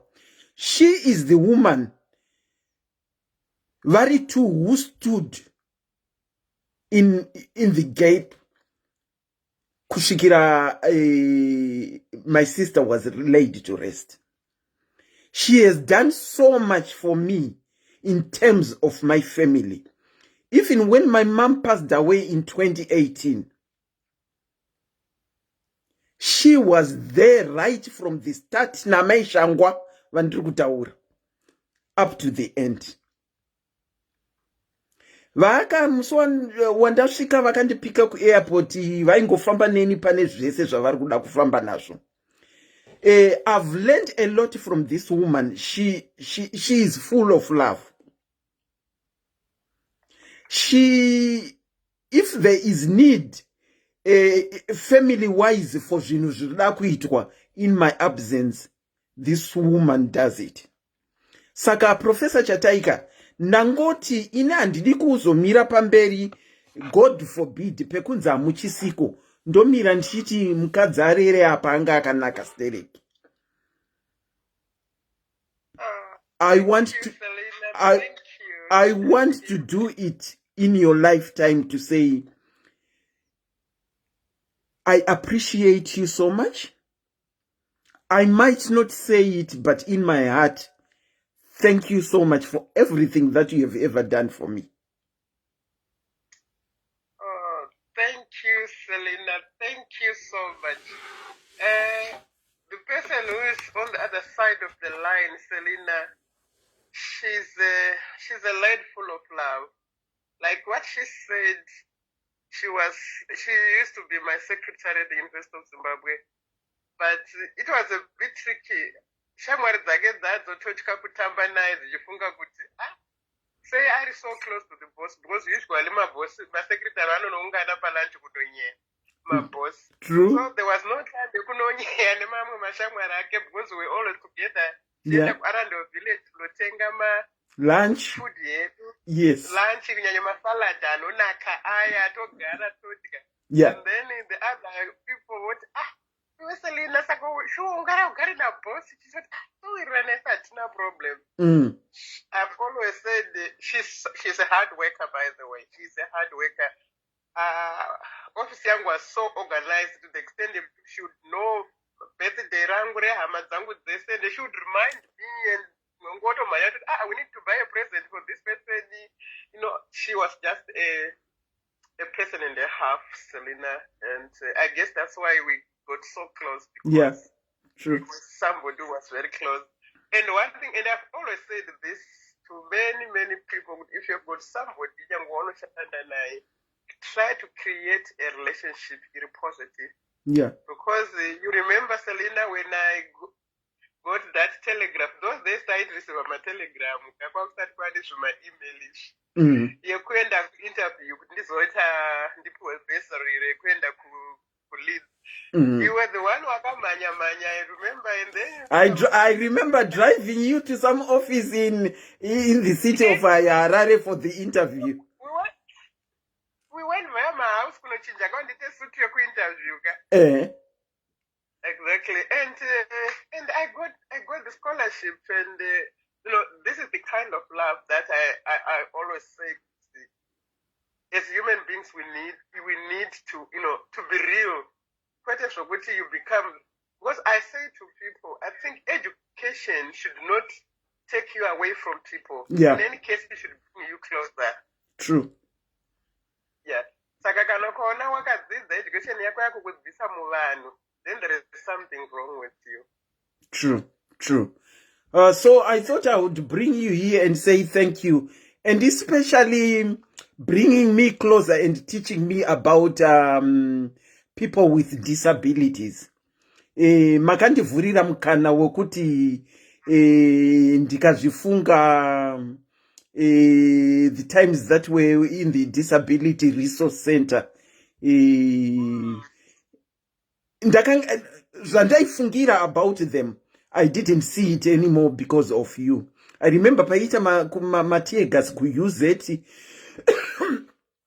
I would take some of the blind students kumbai muchienda one vamwe because kuti vagare pa campus zvanga zvisingaite paine maningirikini my tear gas. And I also remember ndaive nemusikana wabasa aindishandira who got fascinated the first time that I went nandai na Susan kumba kwangu, they were blind.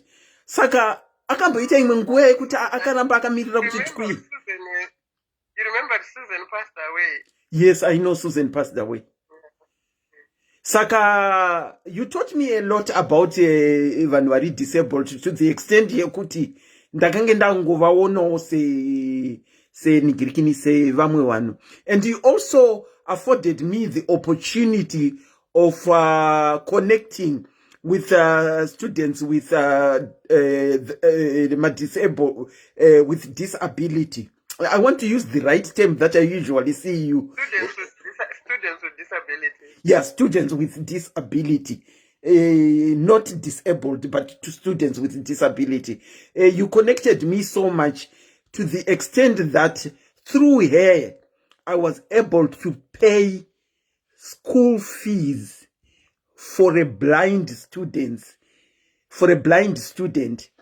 Kuti yaive masters Tafara Marazi. Ndakamanage kupea, you facilitated, and I remember I sent you the money, mukaenda kwa Besa, ndikamubhadharira school fees for 1 whole year to do a masters. And as I am speaking, Tafara Marazi is not only Tafara Marazi is now Dr. Tafara Marazi. Saka tinodzidza zvakawanda.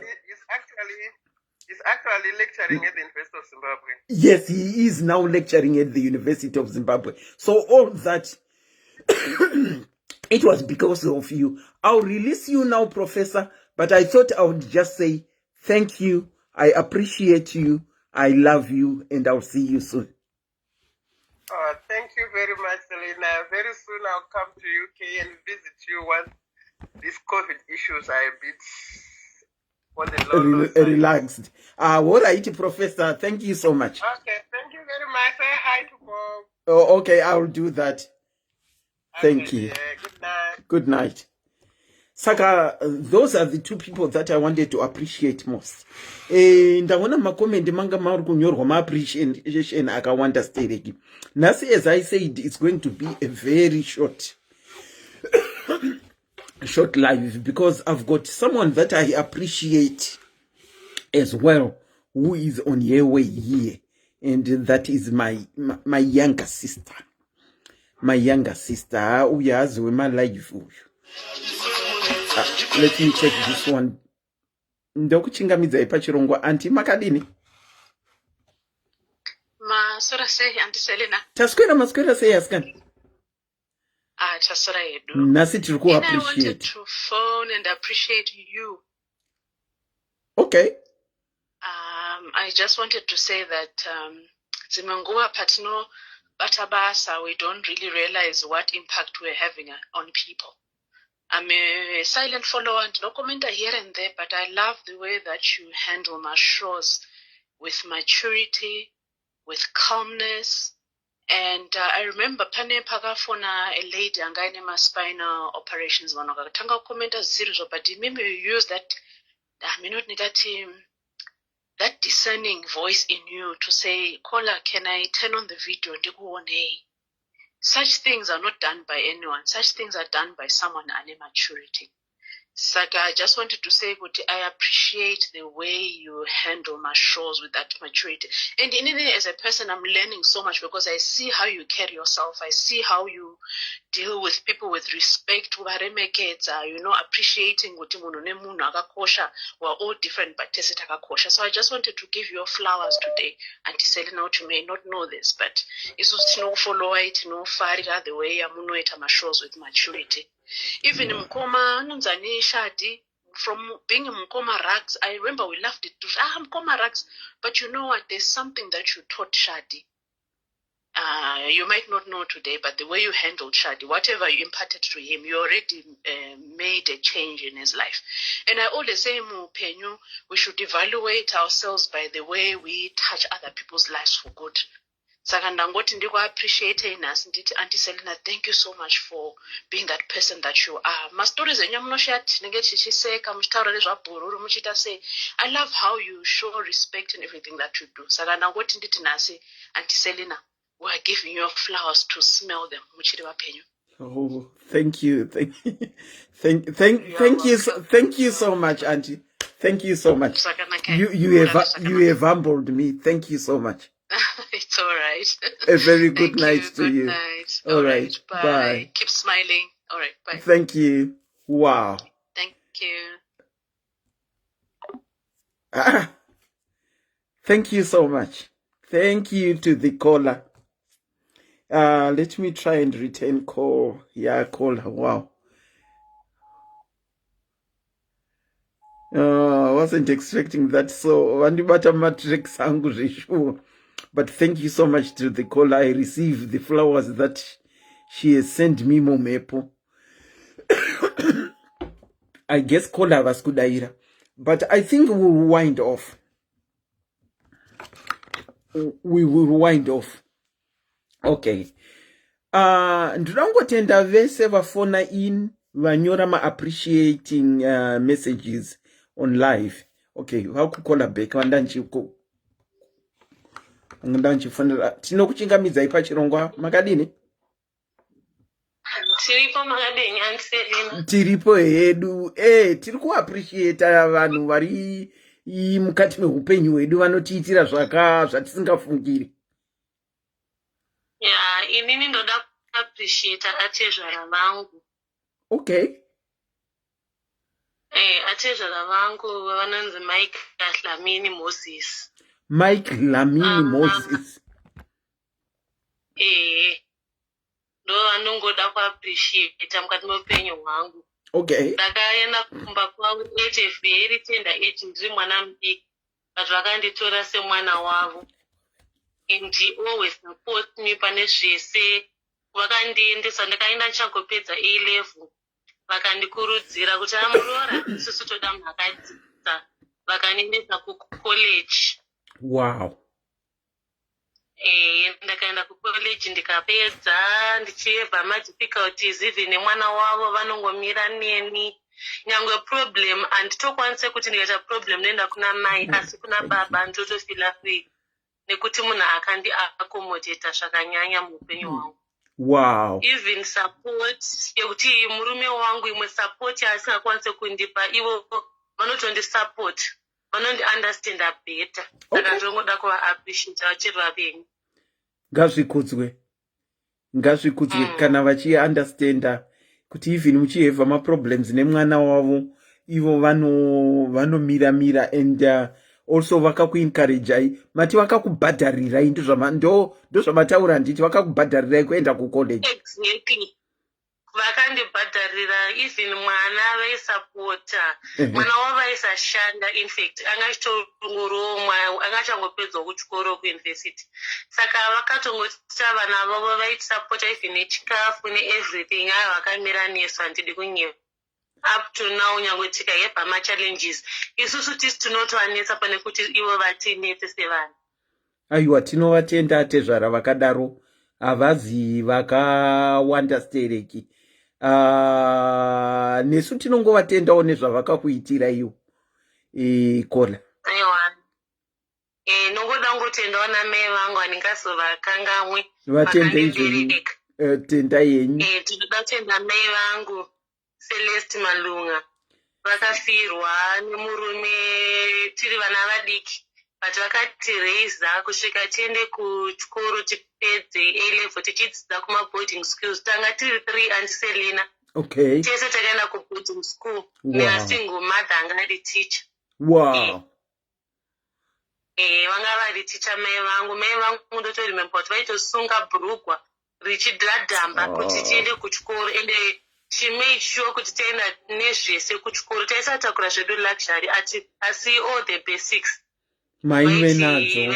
Vaimeka sure even school fees she made sure kuti vaibhadhara kusvika tapedza tese. Wow. Mati mazita ramama vanonzani? Celeste Malunga. Mama Celeste Malunga. Muri kutendwa nemwanasikana. Kwai makaita widow and you became a single woman of 3. Muchivabhadharira school fees dzekuma boarding. Imi muchisarudza kusunganidza shashiko yemukati kuti vana venyu vaende kuchikoro. Saka Mama Celeste Malunga, thank you so much. You are appreciated. Your children are what they are because of the sacrifice that you did. Aiwa, tatenda Kola. Ndodavira kuti muchanonzwisa mama live iyoyo kuti mama ndabuda pachivhiti pamhepo ndichikutendai. Hamene kuti mazvinzwa here? Kana vasina kuzvinzwa mangwana iwa tinovatenda nyangwe nanhasi. Vanondibhaila out pakanyanya mai vangu andiselina. Ndimai vekutoti vanomira, handikwanise kudescribe character yavo. Ndimai vanorovedzera handiti. Asi kana vapedza kana vanokudza kuti apa mwanangu watadza apo. Vangakureverere pane vanhu asi uchibva pane vanhu ipapo unotofesa marealities kuti apa ndawatadza pawadi. Ndimai vanovhara kumwana wavo kunzi asi ndimai vanoranga. Ndimai vanoranga zvekutoti even up to now nekukura kwandaita vanomira neni mai vangu. Vanomira neni handidi kunyepa. Aiwa, tinozvikudza uye tinovatenda. Tinozvikudza tinovatenda. Mesabasa nechirongwa cheappreciation. Thank you so much. Tinongojera kuappreciate vanhu vafa asi tinongokutendai nekuti matidzisa kuappreciate vanhu vachiri vapenyu. Zvokwadi. Thank you Kola. Thank you Auntie Selina. Tinotenda. Have a very good night. Thank you. Bye. Anapaida, Nana Mevisi, thank you so much. I think I'll take this one as the last caller if I can see them. Let me take this one. Tingoita last caller. uzopa unenge wakuda kuvhara chirungu kwava vanhu ndo pavanenge vaakufona. Hello, ndiselena. Ndinokuchingamidzai pachirongwa. Maswera sei? Maswera sei? Taswera. Tiri kungoappreciata vanhu vari mukati meupenyu hwedu vanobata zvatisingafungire madekwana anhasi. Alright. Inini ndoda kungoappreciatawo mbuya vangu, mama vangu. Okay. Mama wangu inini vakashaya ndine 6 months. Then gogo vangu vakakwanisa kuti vanditore vakandichengeta. Wow. Vakandichengeta vakandibata semwana wavo vakabereka ivo. And then ndaivadaidza ndichiti mama. Tikakura navo takanga hedu tisingawani zvataiwana, but rudo rwavaindipa rwakanga rwakakura kudarika kupfuma. Wow. Ndakanga ndisina kusurukirwa kwakanyanya semunhu akakura asina mai, but ndinoda kungotenda nerudo rwavakakura vachindipa rwokuti ndaiti kana ndikarwara ndisingakwanisi kudya, naivo vaibva vati ndaguta. Kana muzukuru wangu asingakwanisi kudya neniwo ndaguta, handingadyi kana iye aine nzara.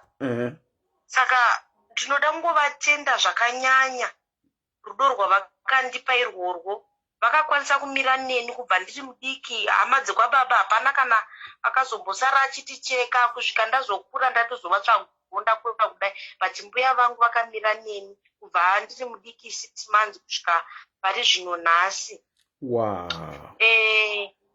Ndoda kutendawo futi madam vangu vakandidzidzisa kubva grade 5 kusvika form 2, mai Makaure. Okay. Maya, Okay, okay. Go. You can go on.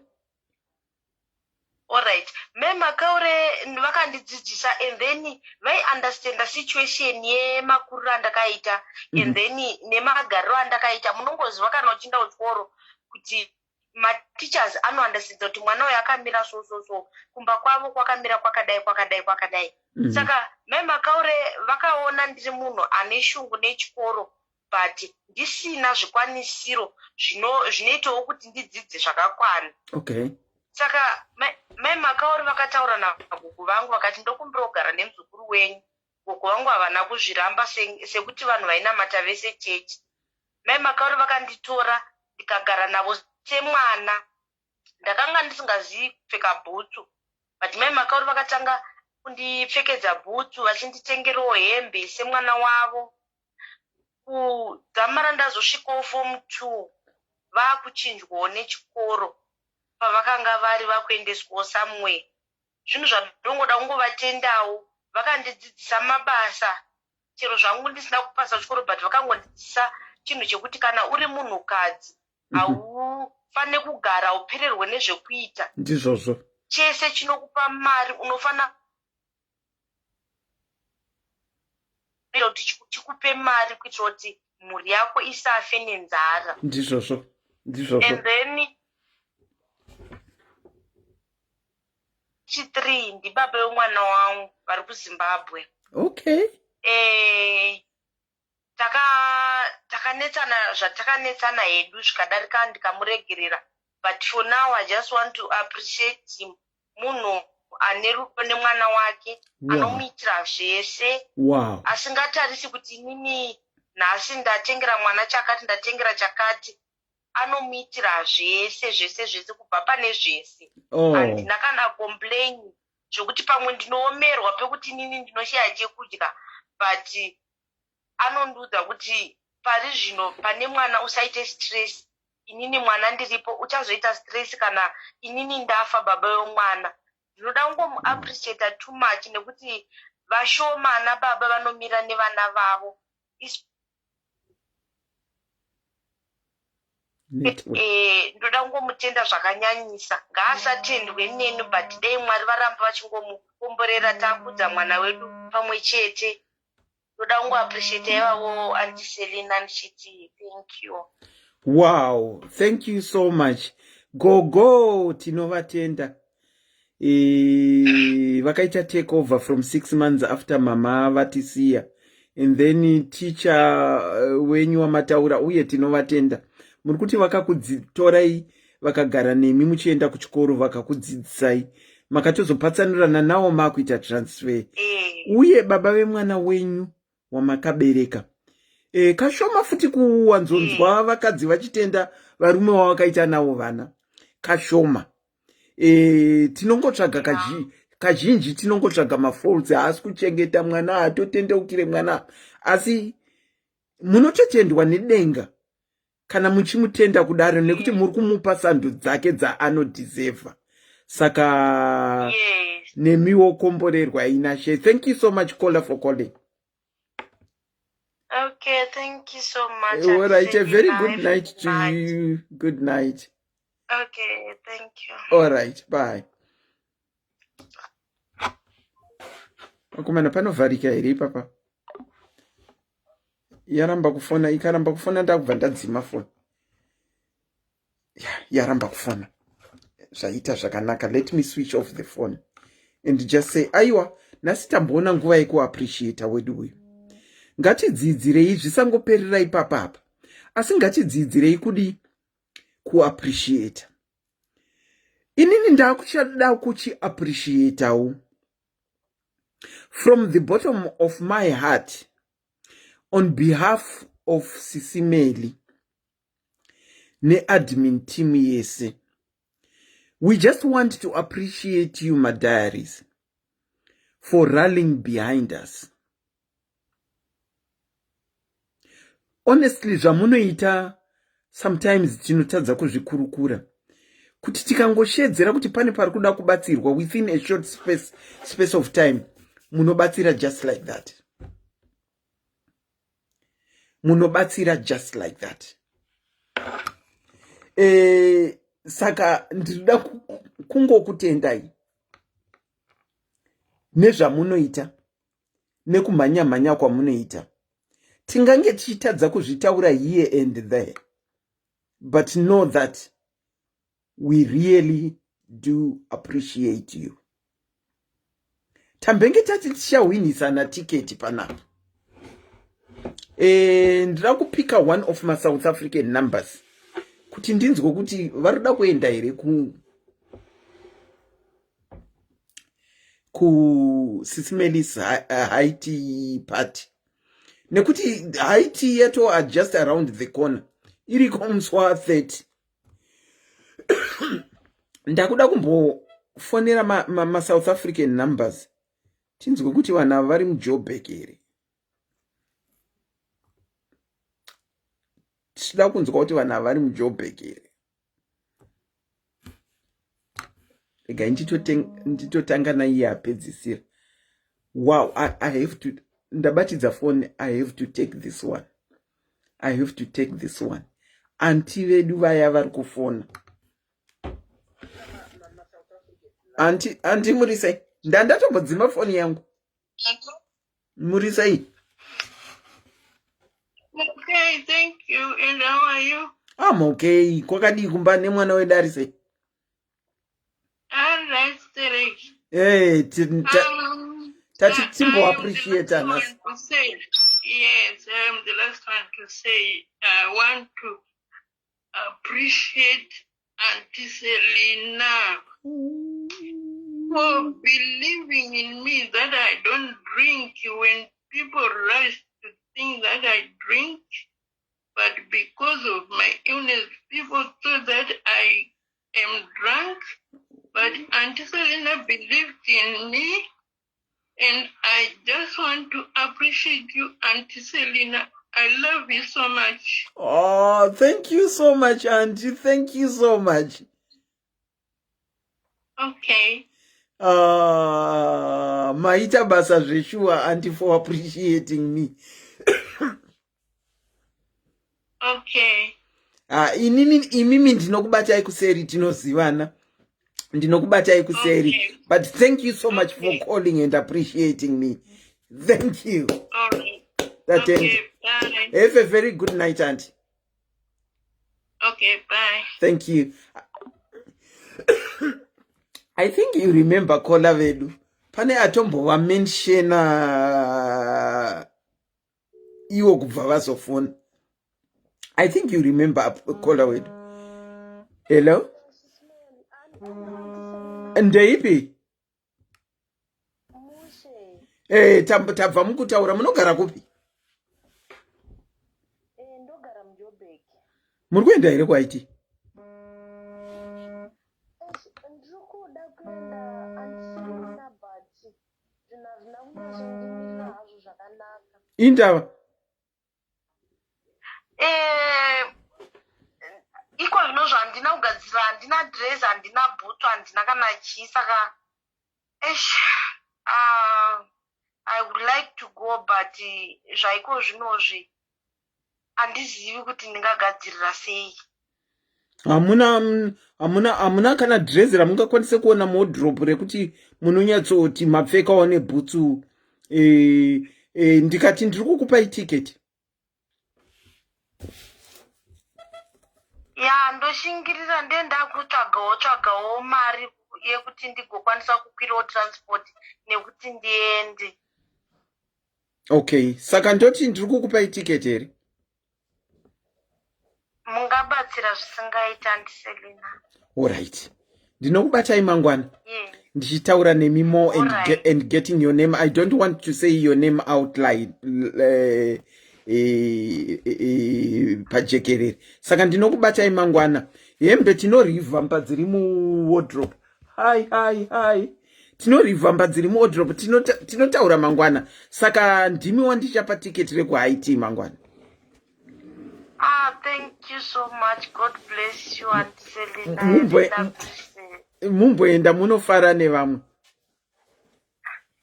Sure, Auntie Selina, maita basi. Ndatenda. A very good night to you. Thank you. Okay, this is my little sister. Saka, I want to appreciate her. Let her come to screen. That's my little sister. I want to appreciate her. And ndakambokudza inye kuti pandakauya ndakapotsa ndadepotwa akazofonerwa arimo mucrowd akazoenda kuinformation desk ashedzerwa zita rake. Saka, that's my little sister.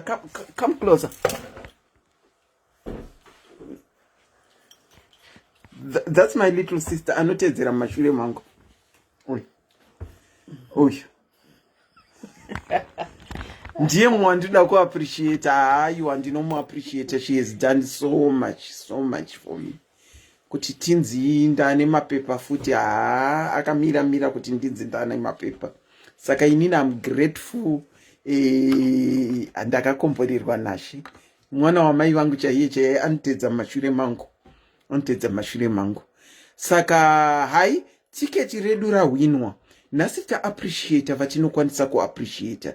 Nemi madiaries ndati on behalf of SIS MELLY ne admin team. We do really appreciate you.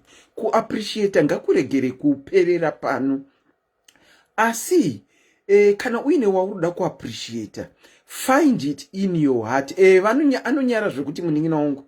Anonyara zvekuti find it in your heart outside my life to learn to appreciate. Hapana chinhu chakanaka sekuudza munhu uchimu appreciate zvaanogona. Hadi kamera hatodi, hatuiti zveFacebook hadi. Anonyara akasiyana neni totally. Find it in your heart. Put pen to paper to tell someone how you appreciate them and how you love them. Ngatiregerei kumirira musuya watinenge kumakuva kushedzerwa onzi pane vada kutaura here ndopo tochitangira kutaura. Ndinongokutendai vese vachuna into the to the live yanasi yeku appreciate. Thank you so much. Until next week on Tuesday. It's a very good night from Auntie Selina. You are very much appreciated. Good night.